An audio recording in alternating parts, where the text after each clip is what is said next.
နားဆင်သူများအားလုံးပဲမင်္ဂလာပါရှင်ဒီကနေ့မှာတော့ကျမတို့ရဲ့ channel ကနေရွှွညူတွေကညင်မြချင်းဒါမှမဟုတ်တဒေါင်းစားဖြစ်ရှင်ခဲ့တဲ့ပု္ပ္ပာဆိုတဲ့ဇာတ်လမ်းလေးကိုဖတ်ပြတင်ဆက်ပေးမှာပဲဖြစ်ပါတယ်ရှင်မိုးတဲတဲ့စွာရွာသွန်းနေဒီမှာတော့3ရက်ဆက်တိုက်ရှိပြီဖြစ်ပါတယ်ကောင်းကင်ကြီးကတော့အညိုကြီးလွန်းလာတယ်မဲမောင်အုပ်ဆိုင်နေတဲ့တိမ်တိုက်တို့ကမြို့ငယ်လေးရဲ့အထက်မှာအုံမိုးထားပြီးတော့တဲထန်တဲ့မူးရီစင်များကမြေပြင်ပေါ်သို့ဒေါသတကြီးနဲ့ထိုးဆိုင်ကျဆင်းနေကြတယ်မြို့လေကြီးရဲ့တောက်အမိုက်ပုံနဲ့ကက်လျက်မှရှိတဲ့ဇရက်ပြက်လေးတစ်ခုပေါ်မှာတော့အရာအလုံးက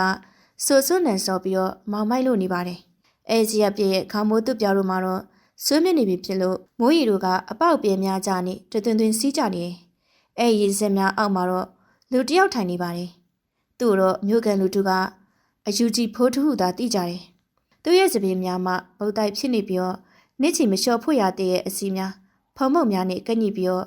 ့ခေါင်းပေါ်မှာတော့အုံလိုက်ကျင်းလိုက်တင်နေဝေထားတဲ့အင်ကြီးမှာတော့မူလအယောင်ကိုပဲခံမရခဲလောက်အောင်ပဲညှစ်ထင်းနေပြီးတော့ပခုံးစွန်ပြပြမအယိုးပေါ်အရည်တင်ပခုံးသားမမဲကြီးကငေါထွက်လို့နေပါတယ်သူ့ကူကထွက်တဲ့အနံကရက်ပိုင်းကြာနေပြီဖြစ်တဲ့ငပုတ်နဲ့အရှက်နဲ့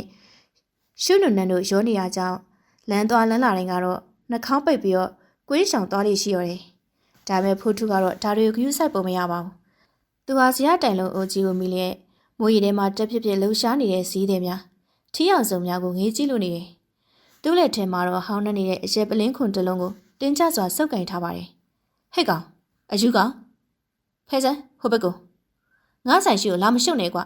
။ဈေးတဲ့တော်များရဲ့အတန်စူဝါထွက်ပေါ်လာပါတယ်။သူမပုတ်နေတဲ့ဟင်းရွက်များကိုဖိုးထူးထန်နေတဲ့ဇီယချင်းကိုပြစ်လိုက်ပါတော့တယ်။ရှုံးရည်များနဲ့ဟင်းရွက်ပုတ်များကဖိုးထူးရဲ့ခြေထောက်ပေါ်ကိုဆင်သွားတော့တယ်။ဖိုးထူးတယောက်မျက်နှာတစ်ချက်ပင်မပြတ်ပါ။တော်မြောက်ကိုမောကြည့်လိုက်ပါတယ်။သူ့မျက်လုံးများကအဖြူသားများဝါထိန်နေပြီးတော့မျက်အိမ်ကနေဆိုင်စွာနဲ့ချိုက်ဝင်လို့နေပါတယ်။ဒါပေမဲ့အိမ်ညစ်ပတ်နေတဲ့မျက်နှာပြင်အောက်ကမျက်ဝန်းအစုံမှာတော့ပုံမှန်အယူတယောက်ရဲ့မျက်လုံးများကဲ့သို့တွေ့ဝင်ငေးငိုင်မနေပဲ။တစုံတစ်ခုကိုစူးစမ်းရှာဖွေနေကဲ့သို့စူးရှာတောက်ပနေပါတော့တယ်။သူကဘာမှပြန်မပြောဘူး။ခန္ဓာကိုယ်အသာရွှေ့ပြီးတော့ဇေယျတိုင်လုံးရဲ့အနောက်ဘက်ကိုတိုးကပ်လိုက်ပါတော့တယ်။ဖိုးထွေးရဲ့လက်ချောင်းများကဇေယျတိုင်လုံးရဲ့ကျွန်းသားပဲ့နေတဲ့နေရာများကိုပုတ်တက်လိုက်တော့တယ်။တာမန်လူတယောက်အနေနဲ့ဆွေးမြင့်နေတဲ့တစ်သားတိုင်ကိုမြင်ရပေမဲ့ဖိုးထုရဲ့စိတ်အာရုံထဲမှာတော့အခြားအရာများကိုမြင်အောင်နေပါတယ်။သူ့ရဲ့လက်ချောင်းထိပ်များကတစ်သားမြင်များရဲ့တိဆောက်ပုံတောင်းလိုက်တက်ရောက်နေတဲ့ဝန်အားနဲ့မိုးရေကြောင်ပျော်ပြောင်းလာတဲ့မိသားရဲ့အနေမြင့်ကိုအာရုံခံနေမိတယ်။ဒီတိုင်ဟာနောက်ထပ်မိုးတန်3ချိန်လောက်ပဲခံနိုင်တော့မယ်။အောက်ခြေက15ဒီဂရီလောက်ရွှေ့နေပြီ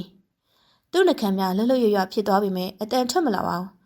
စိတ်ထဲမှာအလိုလျောက်တွဲချက်မိနေတဲ့ကိန်းကနန်းများသာဖြစ်တယ်။လွန်ခဲ့တဲ့15နှစ်ကသူ့ကောင်းထဲမှာအမြဲရှင်တန်ခဲ့တဲ့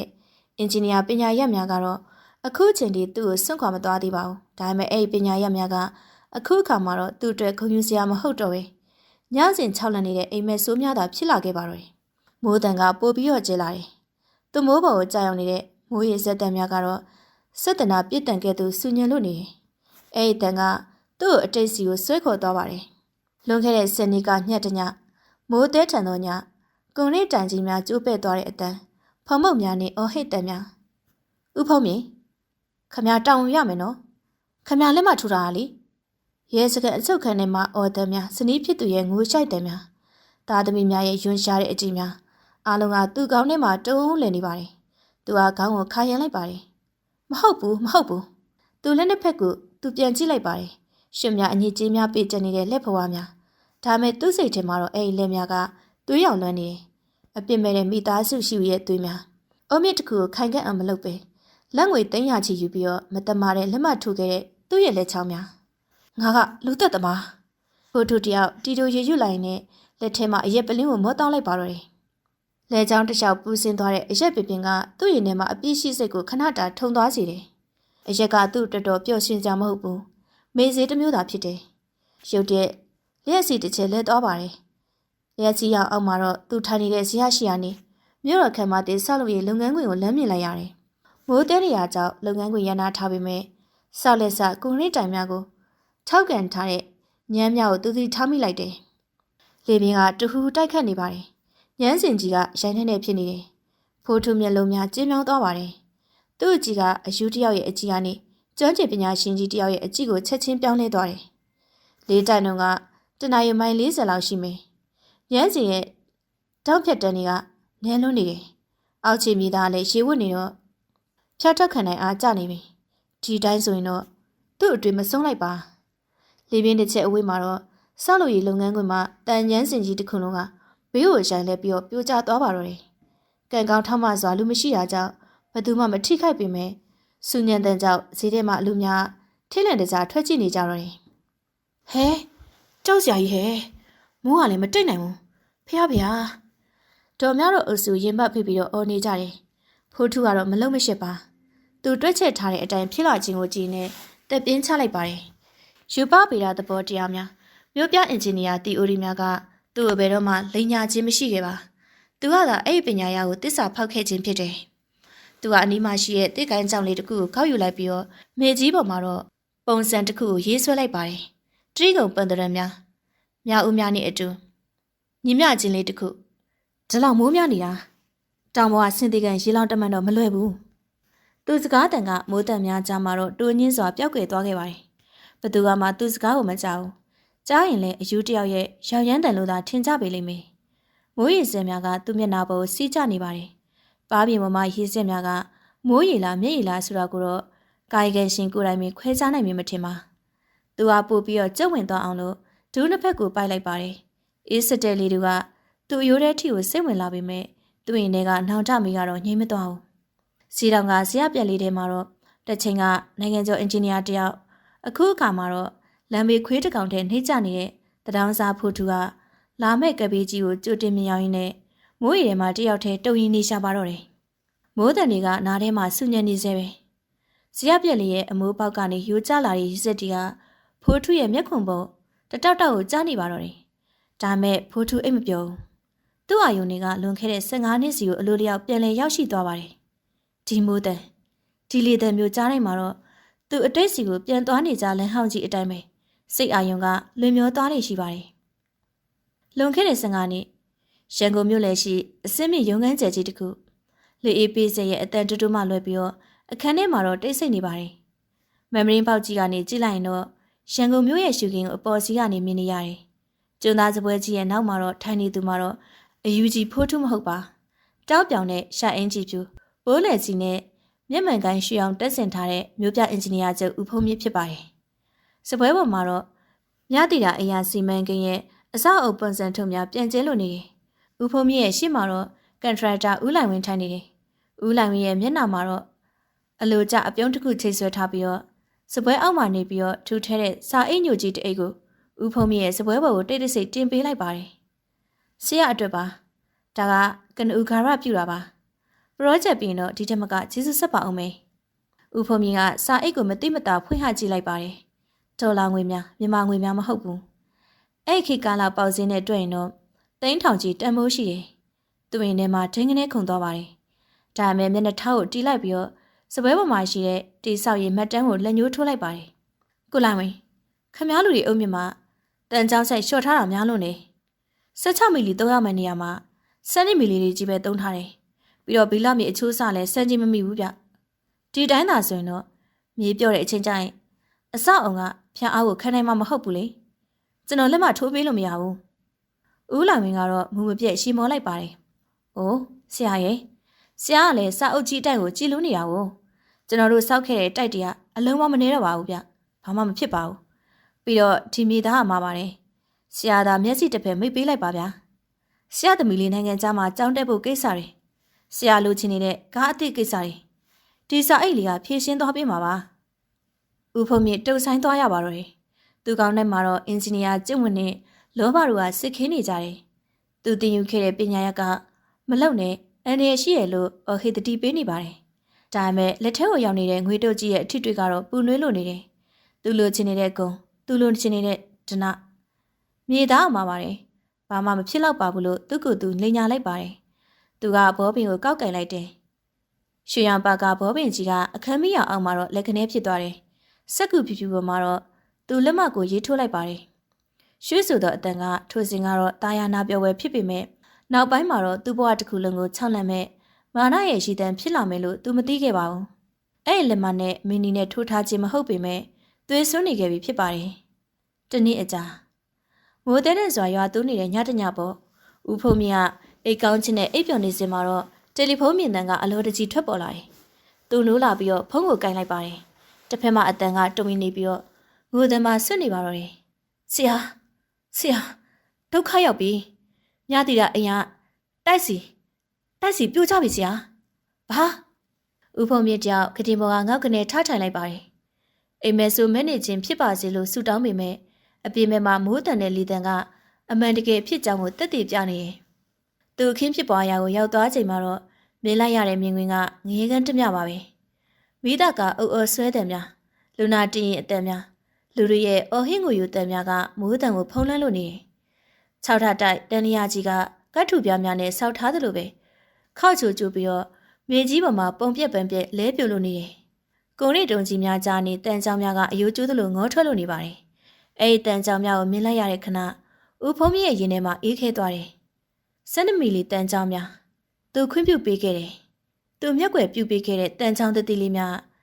းတန်ချိန်ထောင်ချီတဲ့ကုံရိတုကိုမခံနိုင်ဘဲနဲ့ကွင်းညိုကျိုးပဲ့သွားခြင်းဖြစ်တယ်။ကြေးကြပါအောင်။တာလီပိတ်မိနေလို့အမျိုးသမီးတူရဲ့အော်ဟစ်တန်ကြောင်ဦးဖုံးမြင့်တောက်အဲ့ဘက်ကိုကြည့်လိုက်မိပါတယ်။ကိုရိတုံကြီးတစ်ခုအောက်ကနေကလေးကစားစရာအယုတ်လေးတစ်ယုံနဲ့ကလေးဖနတစ်ဖက်ကိုတွတ်လိုက်ရတယ်။အဲဒီနောက်မှာတော့သွေးအိုင်မိုးရင်နဲ့ရောနှောနေတဲ့သွေးနေများကဦးဖုံးမြင့်ရဲ့ဖနှောက်အောက်ကိုစီးဝင်လာကြတယ်။သူဒူးတွေတုံလာတယ်။လဲကြမတော့ဘေးကရဲကောက်လမ်းကန်လိုက်ရပါတယ်။ခမတာဝန်ခံအင်ဂျင်နီယာဦးဖုံးမြင့်မလား။ရဲရရှိသူကသူ့ရှိကိုရောက်လာပါတယ်။လက်ထိတ်တစ်စုံကိုထုတ်လိုက်တယ်။အဲဒီတန်လက်ထက်ရဲ့အေးဆက်တဲ့အထစ်တွေကသူ့ရဲ့လက်ကဝတ်ပေါ်ကြားရောက်သွားချိန်မှာတော့သူ့ဘဝရဲ့ဂုဏ်သိက္ခာအလုံးကပြတ်သုံးသွားပြီဖြစ်ကြောင်းကိုသိလိုက်ရပါတော့တယ်။သေဆုံးသူရှိဦးတရားရသူ20ကျော်အားလုံးကအိပ်ပျော်နေစဉ်မှာတော့အရှင်လလမြေမြုပ်ခံရခြင်းဖြစ်တယ်။စုံစမ်းစစ်ဆေးခုံရုံးမှာတော့သူ့ရဲ့ဗန်စင်းတွေကိုဝင်လာတဲ့ငွေကြေးလမ်းကြောင်းများနဲ့အရေးသွေးမမီရဲ့ပစ္စည်းများကိုခွင့်ပြုမိတ်ပေးခဲ့တဲ့လက်မများကတက်တည်အဖြစ်ထွက်ပေါ်လာခဲ့တယ်။တရားခံဦးဖုံးမြင့်အားထောင်နဲ့9နှစ်အင်ဂျင်နီယာလိုင်စင်ရသက်ပံပိတ်သိမ်းစေတရားသူကြီးရဲ့အမိန့်ချမှတ်တဲ့အဆုံးမှာတော့တရားရုံးတစ်ခုလုံးကစုံညံသွားပါတယ်။တေဆုံးသူမိသားစုများရဲ့ကြိတ်ဆဲတဲ့များရှေတက်မှုနဲ့ပြစ်ပေါက်မှုများကြားမှာတော့ဦးဖုံးမြင့်ခေါင်းမဖော်ရဲခဲ့ဘူး။ထောင်9နှစ်ဆိုတဲ့ကာလကရှေကြာလုံးလာပါတယ်။ဒါပေမဲ့ဦးဖုံးမြင့်အတွက်ကတော့ထောင်မှထွက်လာတဲ့နေ့ကပိုပြီးဆိုးရတဲ့ငရေကန်းဖြစ်ခဲ့ပါတယ်။ထားဘူးကမှသူ့ကိုလာကြုံမဲ့သူတယောက်မှရှိမနေဘူး။သူကတက်စီတစင်းငါပြီးတော့အိမ်ကိုပြန်ခဲ့တော့တယ်။အိမ်ရှိကိုရောက်တဲ့အခါမှာတော့ခြံတကားကိုတက်ခတ်ထားပါတယ်။အိမ်ထဲမှာတော့လူစင်းတယောက်ထွက်လာတယ်။ခင်ဗျားဘာလုပ်လဲ။ချင်းကလူတွေပြောင်းသွားပြီ။အိမ်ဝင်ချောင်းပြီးတော့တခြားမြို့ကိုပြောင်းသွားကြတာ3နှစ်လောက်ရှိပြီလေ။သူ့ရဲ့ထဲမှာဟာကနေဖြစ်သွားတယ်။စနီးတဲ့ရဲ့မိဘများအိမ်ကိုလိုက်သွားပါတယ်။တွေ့ပါပြီ။ဒါပေမဲ့တကားဖွင့်ပေးမဲ့သူမရှိဘူး။ရှင်ပြန်သွားပါကိုဖုံးမြင့်။စနီးတဲ့ရဲ့အတန်ကတကားတစ်ဖက်မှာထွက်ပေါ်လာပါတယ်။အေးဆက်ပြီးတော့နာကျင်မှုများပြည့်နေတယ်။ရှင့်လိုလူသက်သမားတယောက်နဲ့ပတ်သက်စရာကျမတို့မှမရှိဘူး။သမီးလေးကကျောင်းမတငယ်ချင်းတွေကလူသက်သမားသမီးလို့ဝိုင်းခေါ်ကြလို့ကြောက်ထွက်လိုက်ရတယ်လေ။ရှင်ကျမတို့ကဖျက်ဆီးခဲ့တာလုံလောက်ပါပြီ။ကျေးဇူးပြုပြီးတော့သွားပါတော့ရှင်။ရှင်မျက်နှာမင်းအဲ့ညာတည်သွားတဲ့ကလေးတွေမျက်နှာပဲပြန်ပြီးတော့မြင်အောင်နေမိရ။မိမရဲ့ကိုတောင်းမှပါလေကွာ။ကိုမခေါ်နဲ့သွားအခုချက်ချင်းထွက်သွားပါ။သမီးဖြစ်သူရဲ့ငိုတန်တက်တက်ကိုကြားလိုက်ရပေမဲ့တကားပွင့်မလာခဲ့ပါဘူး။ဦးဖုံးမြင့်တောက်လမ်းမပေါ်မှာအယုတ်ကျူပြရက်ကြံခဲ့တော့တယ်။အဲ့ဒီအချိန်မှစားလို့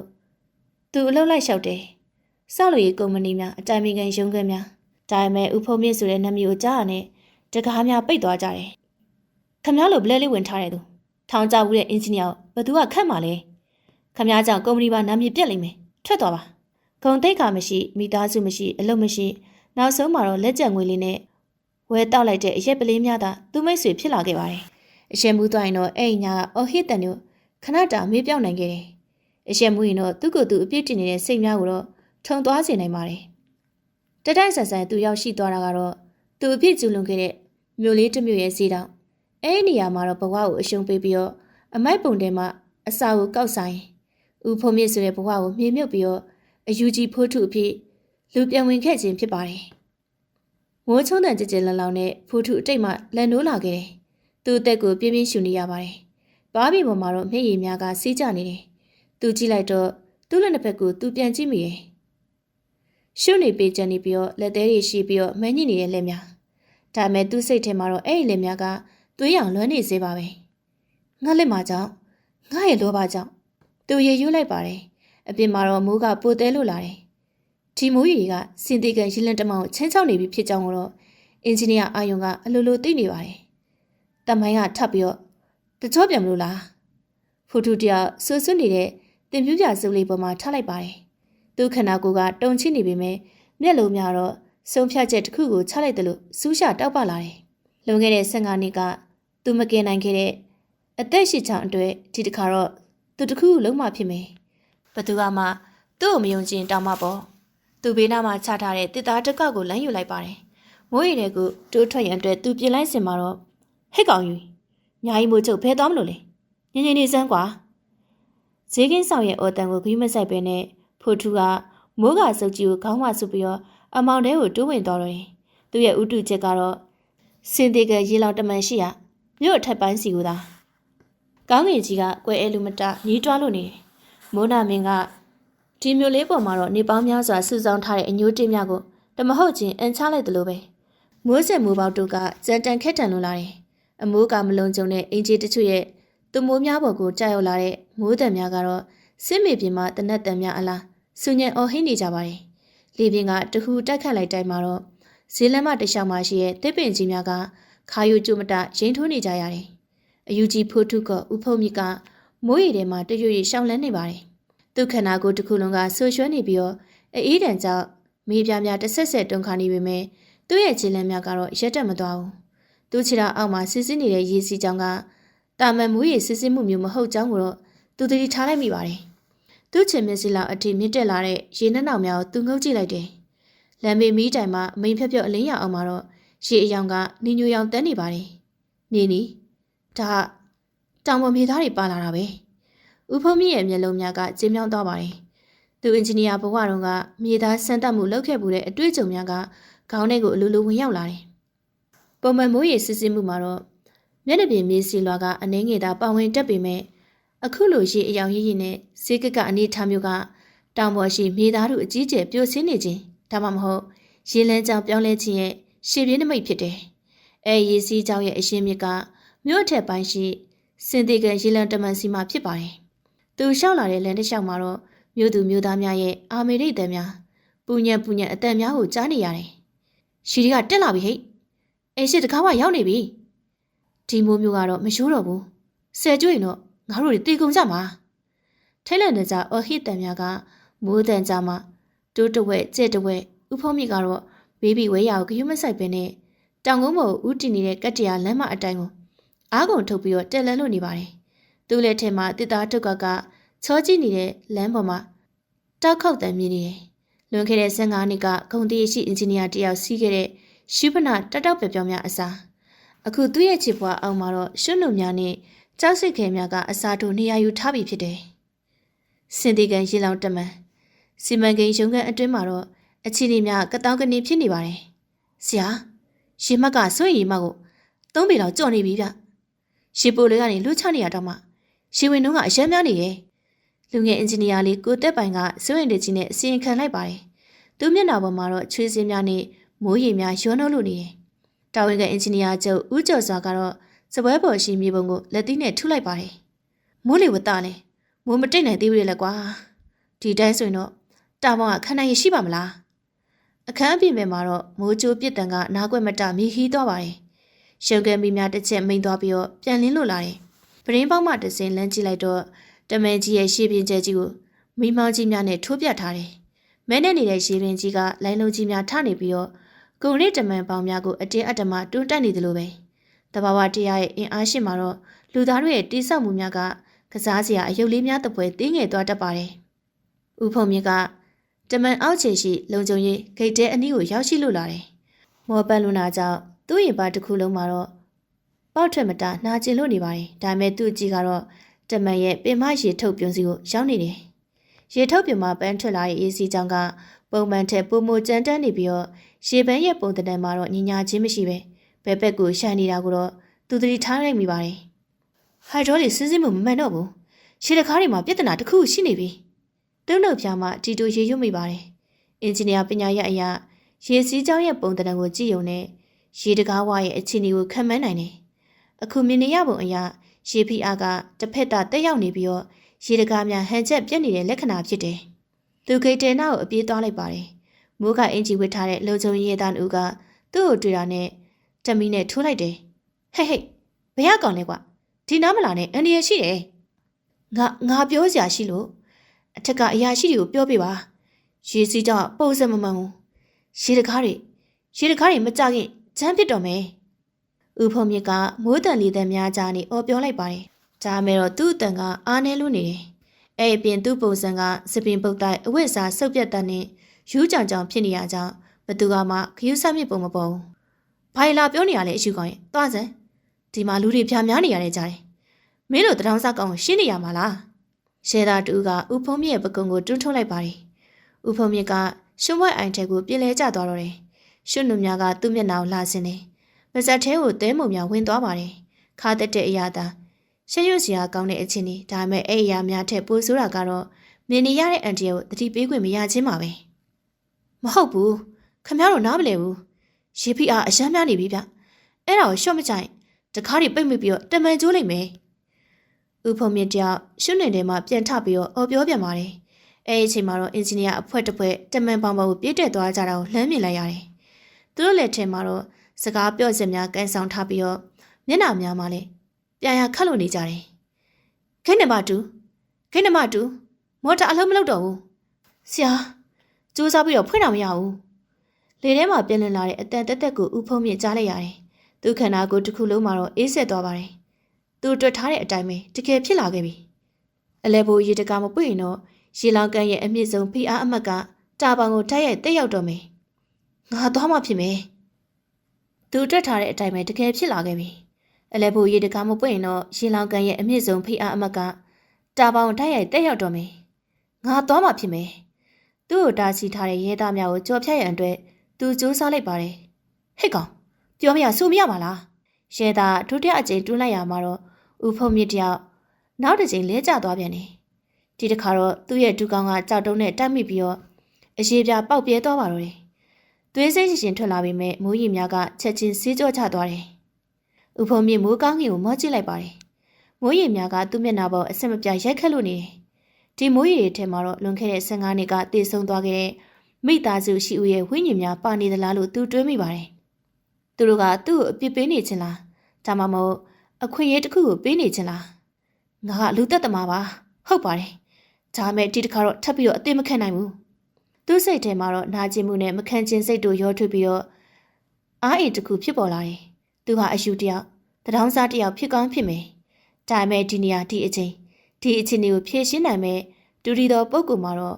့ထော်ရွှွလူနေတဲ့တထောင်းစားကြီးတိုင်းဖြစ်ကြောင်းကိုသူသိနေပါတယ်။အဲ့ဒီအချိန်မှာပဲတမန်ပေါ်မှာအုပ်အော်ဆွဲတဲ့ကျေလောင်စွာထွက်ပေါ်လာပါတယ်။အန်ဒီရဲ့အချက်ပေးတဲ့တမျိုးလုံးကြားနိုင်လောက်အောင်ကျေလောင်လာတဲ့အဲ့ဒီအတန်ကမိုးချင်းတဲ့များကိုပင်လွှမ်းမိုးသွားပါတယ်။တမန်ပေါ်မှာတော့မင်းနေများလင်းလက်လာတယ်။အချင်းတွေကထိန်ချုပ်ရမရတော့တဲ့အဆင့်ကိုရောက်ရှိသွားပြီ။ဦးဖုံမြင့်ကနာကျင်နေတဲ့ခြေထောက်ကိုမေ့လျော့ပြီးတော့ဒုက္ခကိုကြစ်ကြစ်ပါအောင်ဆုပ်ကန်လိုက်ပါတယ်။သူ့မျက်လုံးများထဲမှာတော့အင်ဂျင်နီယာတယောက်ရဲ့စူးရှတဲ့အယောင်ဝါများပြန်လည်တောက်ပလာတယ်။လုံခြုံရေးတွေရဲတွေအာနာပိုင်တွေကဘသူတက်တာသူတမန်ပေါ်ရောက်အောင်တက်ရမယ်။ညီမချင်းတစ်ခုကိုဖြည့်ရှင်းရန်အတွက်သူကျူးလွန်ခဲ့တဲ့အပြစ်တစ်ခုကိုဆေးကြောရန်မိုးနာမီရဲ့ဒေါသကိုဖြိုခွင်းရန်ဦးဖုံမြင့်တယောက်အန်ကိုတင်းနေကြိတ်ပြီးတော့အမောင်တို့ထဲမှာတမန်ပေါင်းစင်ချေလျှောအတိုင်းကိုထိုးတက်ရန်အတွက်ပြင်လိုက်တော့တယ်။စင်တီကန်ရေလောင်တမန်ကြီးရဲ့ထိပ်ဝမှာတော့တက်ဆင်ထားတဲ့အရေးပေါ်အုပ်အောတန်ကမိုးချင်းတဲ့များကိုဖောက်ထွင်းပြီးတော့ညနေတကောင်ရံကိုတုံဟီးသွားစေပါတယ်။အနီရောင်မီးလုံးကြီးများကမိုးရေစက်များကြားမှာသွေးစက်များပြန့်ကျဲနေတယ်လို့ပဲလဲပလင်းလက်နေကြတယ်။တဝီဟူသောအတန်ဆိုကြီးကတမန်အောက်ခြေမှာရှိတဲ့လူနေအင်ဂျီများစီကိုမရဏတမန်ရဲ့ခရမုတ်တန်ကဲ့သို့ပြန့်လွင့်သွားတော့တယ်။တာဝန်ကအင်ဂျင်နီယာလေးကိုတီဟာတကူလုံးမိုးရေများနဲ့ရွှဲနစ်လို့နေတယ်။သူ့ရဲ့အဝါရောင်မိုးကအင်ဂျီလေးကလေပြင်းရဲ့တန်ကြောင်တစ်ဖြက်ဖြက်လွင်ပါနေပြီးတော့မျက်နှာပေါ်ကိုကြားရောက်နေတဲ့မိုးရေစက်များကိုတုပ်ဖယ်ရန်အတွက်အချိန်မရတော့ဘူး။သူ့ရဲ့လက်ချောင်းများကကွန်ကရစ်လေရန်ကိုဖြူဖက်ဖြူရောဖြစ်နေအောင်ဆုပ်ကင်ထားမိတယ်။သူ့ခြေထောက်အောက်ရှိပေ400ရှိရဲ့တမန်လမ်းမကြီးကတက်ရှိတဝါကြီးတကောင်နှာကျင်စွာညီးတွားနေတယ်လို့ပဲတစ်ဆက်ဆက်တုန်ခါနေတော့သူအာယုံခံမိနေပါတယ်။ဆရာ ရှေမကစိုးရီမတဲ့နှစ်ပေကျော်သွားပြီလူချလို့ရတဲ့ပမာဏတဲ့ဝင်လာတဲ့ရေပမာဏ3ဆလောက်ပိုများနေတယ်လက်ထောက်အင်ဂျင်နီယာတူရဲ့အော်တန်ကလေပြင်းတန်ကြားမှတွင်းချင်းစွာထွက်ပေါ်လာပါတယ်ကိုတီဟာခေါင်းငိတ်လိုက်တယ်သူသိတယ်ဒီတိုင်းသာဆက်သွားနေတော့နောက်ထနိုင်ဝဲမခံမနဲ့ရေကြော်ပြီးတော့တာယိုကျိုးတော့မယ်ရေတခါနံပါတ်1နဲ့နံပါတ်3အချင်းကြီးကဘယ်လိုရှိလဲကိုတီဟာအော်မေးလိုက်ပါတယ်ပွင့်သွားပြီဆရာဟိုမှကြည့်တာဝန်ကျဝန်ထမ်းတူကလက်ညှိုးထိုးပြရောက်ကိုတီဟာလမ်းကြည့်လိုက်ပါတယ်ဘေးဘက်ပညာရှိရေတကားတစ်ခုမှရှိများငကားကြီးများအန်ထုတ်လိုက်တယ်လို့ပဲအရှိန်ဟိုပြင်းစွာနဲ့ပန်းထွက်နေကြတယ်ရေကြတန်ကကောင်းကင်ပြိုကျတန်ကဲ့သို့ဆူညံလို့နေတယ်ဒါပေမဲ့အဲ့ဒီနှစ်ပေါက်ထင်းနဲ့မလုံလောက်ပါဘူးရှီလောင်ကန်ကြီးရဲ့ဝမ်းပိုက်ထဲမှာတော့ဖောင်းပွားနေတဲ့ရေတူတဲ့တန်းပေါင်းများစွာလျှော့ချရန်အတွက်တော့အဓိကသွေးကြောကြီးဖြစ်တဲ့အလဲပဟိုရေတကားပွင့်မှသာဖြစ်မယ်နံပါတ်1ကိုဖွင့်လေကွာဘာလို့နေကြလဲကိုတီဟာစိတ်မရှိစွာနဲ့ထိန်းချုပ်ကန်စီကိုပြေးသွားပါတော့တယ်ထိန်းချုပ်ကန်တဲမှာတော့အော်ပရေတာများကခလုံများကိုနေနေချွေတီချွေးပေါင်များကျနေကြတယ်ဆရာဟိုက်ဒရိုလစ်ပတ်နေအကုန်မောင်းထားတာဖီအားကိုအမြင့်ဆုံးတင်ထားတယ်ဒါမဲ့ခိတ်တကာမရွှေ့ဘူးမော်တာသမဲကြားပြီးတော့ဂီယာတွေမလဲဘူးဆရာအော်ပရေတာရဲ့အတန်မှာတော့ငိုတန်ပါနေပါတယ်ကိုတီဟာထိုင်ခွဲများကိုကြည့်လိုက်တယ်ဟိုက်ဒရိုလစ်ဖီအားပြတိုင်းတိုင်ကအနီရောင်မြင်းကိုကျော်လွန်ပြီးတော့ကွဲထွက်လူမတာတုံခါနေတယ်ဒါမဲ့အပြင်ဘက်မှာရှိတဲ့အေယာမတမလီတကားကြကြီးမှာတော့တွတ်များမလုပ်ဘူးရှီလောင်ကန်ထဲရှိရေများတကားချက်ကိုတန်ကြီးပေါင်းများစွာသောအဖြစ်တွန်းကန်ထားရမှာတော့အဲ့ဒီဖီအားအောင်မှာတော့တကားချက်ကကွန်ကရစ်ပေါင်နဲ့အသေးကပ်ပြီးတော့ညှက်နေခြင်းဖြစ်တယ်တန်မနစ်ကျင်ပူတိုက်တန်ကြီးတစ်ခုကထွက်ပေါ်လာပြီးတဲ့နောက်မှာတော့မိဘွားများလွတ်ဆင်သွားပြီးတော့ထိန်းချုပ်ကန်တစ်ခုလုံးကမိမိတ်တုပ်ဖြစ်သွားတယ်သွားပြီဟိုက်ဒရိုလစ်ပိုက်ပေါက်ထွက်သွားပြီကိုတီဟာခေါင်းကိုလည်းနှစ်ဖက်နဲ့အုပ်ပြီးတော့နောက်ကိုစုံမိသွားပါတယ်အတိကမျောလင့်ချက်ပြတ်သုံးသွားပြီအင်ဂျင်နီယာပညာရဲ့အရာခင်မီစက်ကရိယာများနဲ့ဖြည့်ရှင်းရမရတော့တဲ့အခြေအနေတဘာဝတရားရဲ့ရက်စက်တဲ့လက်သီးချက်အောင်မှာတော့သူတို့ရဲ့နည်းပညာများကကလေးစားစရာအယုံများတပွဲဖြစ်သွားခဲ့ပါပြီအဲ့ဒီအချိန်မှာတော့တာယိုးပေါ်ကိုတော့မီးရောင်စုံတက်ဆင်ထားတဲ့ကားတန်းကြီးတစ်ခုထိုးတက်လုံလာတယ်မြို့နယ်အုပ်ချုပ်ရေးမှူးဦးကျော်စွာနဲ့အဖွဲ့ရောက်လာခြင်းမှာဦးကျော်စွာကကားပေါ်မှာဆင်းခြင်းမှာပဲကိုတီဟာရှိရကိုပြေးလာတယ်အင်ဂျင်နီယာကြီးဘာဖြစ်နေရလဲမြို့ထဲမှာရေတွေခါတော့ရောက်နေပြီဗျခင်ဗျားတို့ရေမဖောက်ထွက်သေးဘူးလားပြည်သူတွေစုကုန်တော့မယ်ဦးကျော်စွာရဲ့အတန်ကအမိတ်ပေးတဲ့ဆံပေမဲ့မျက်လုံးများထဲမှာတော့ကြောင်ရုံမှုကိုအထင်သာတွေ့နေရတယ်ကျွန်တော်တို့စူးစမ်းနေပါတယ်အုပ်ချုပ်ရေးမှူးဒါမဲ့ခိနိကဖွင့်မရအောင်ဖြစ်နေတယ်ရေဖိအားများလာလို့ချမ်းဖြစ်ပြီးတော့ညှက်နေတာစစ်အားနဲ့မရတော့ဘူးဘာဦးကျော်စွာမျက်လုံးပြူးသွားပါတယ်သူကတမန်ပေါင်လက်ရဲနာကိုတိုးကပ်သွားပြီးတော့အောက်ဘက်ကိုငုတ်ကြည့်လိုက်တော့တယ်မိမောင်ကြီးများထိုးထားတဲ့ရေလောင်ကန်မျက်နှာပြင်ကမဲနေပြီးတော့လိုင်းလုံးကြီးများနဲ့ပွက်ပွက်ဆူနေတယ်ရင်မျက်နှာပြင်ကတမန်ရဲ့ထိတ်ကွာကိုရှာနေလမ်းရက်နေတဲ့ကဲ့သို့ရှိနေပြီးတော့ရေစည်းတန်ကလည်းကြက်ခမန်းလေးလေးကျဲလောင်လာတယ်တမန်ကြီးတစ်ခုလုံးကတော့အောက်ခြေမှာဆာလို့တုံခါလို့နေပါတယ်အဲဒီတုံခါမှုကတာမန်တုံခါမှုမဟုတ်ဘူးကျိန်တို့လိုတုံခါမှုမျိုးဖြစ်လာရင်တော့ဒီကွန်ကရစ်တောင်ကြီးပြိုကျသွားနိုင်ပါတယ်ဒါဆိုရင်ဘာလို့ကြမလဲဒီတိုင်းထိုင်ကြည့်နေတော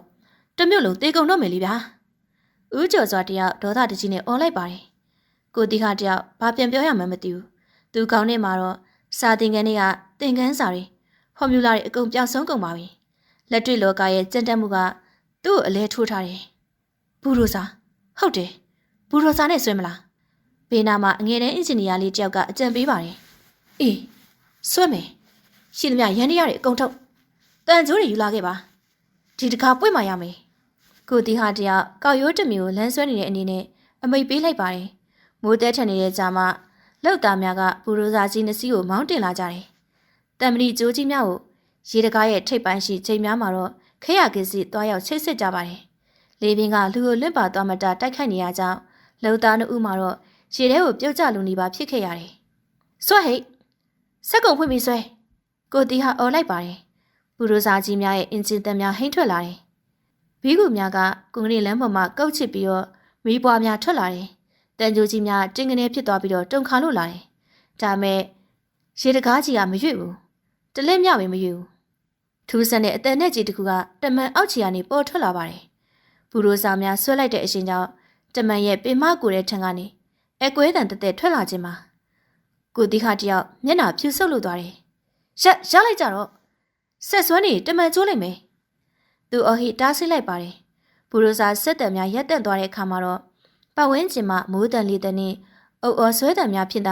ပြန်လဲဖုံးလွှမ်းသွားပါတော့တယ်။အားလုံးကငြိမ်သက်သွားကြတယ်။ဦးကျော်စွာကခေါင်းငိုက်ဆိုင်ကျသွားတယ်။လှုပ်သားများကမျောလင့်ချက်မဲ့နေတဲ့မျက်လုံးများနဲ့ကိုတီဟကိုကြည့်နေတယ်။ကိုတီဟတယောက်တမန်လက်ရန်ကိုကင်ပြီးတော့အောက်ဖက်မြို့ပြမီးရောင်များကိုငေးကြည့်နေမိတယ်။ဟိုအောက်မှာမီးရောင်မိန်လေးလင်းနေနေရမှာအပြစ်မဲ့တဲ့ကလေးလူကြီးတွေမိသားစုတွေအိပ်ပျော်နေကြမှာပဲ။သူတို့ကောင်းပေါ်မှာတင်မင်းတမန်ရေးလူကြီးက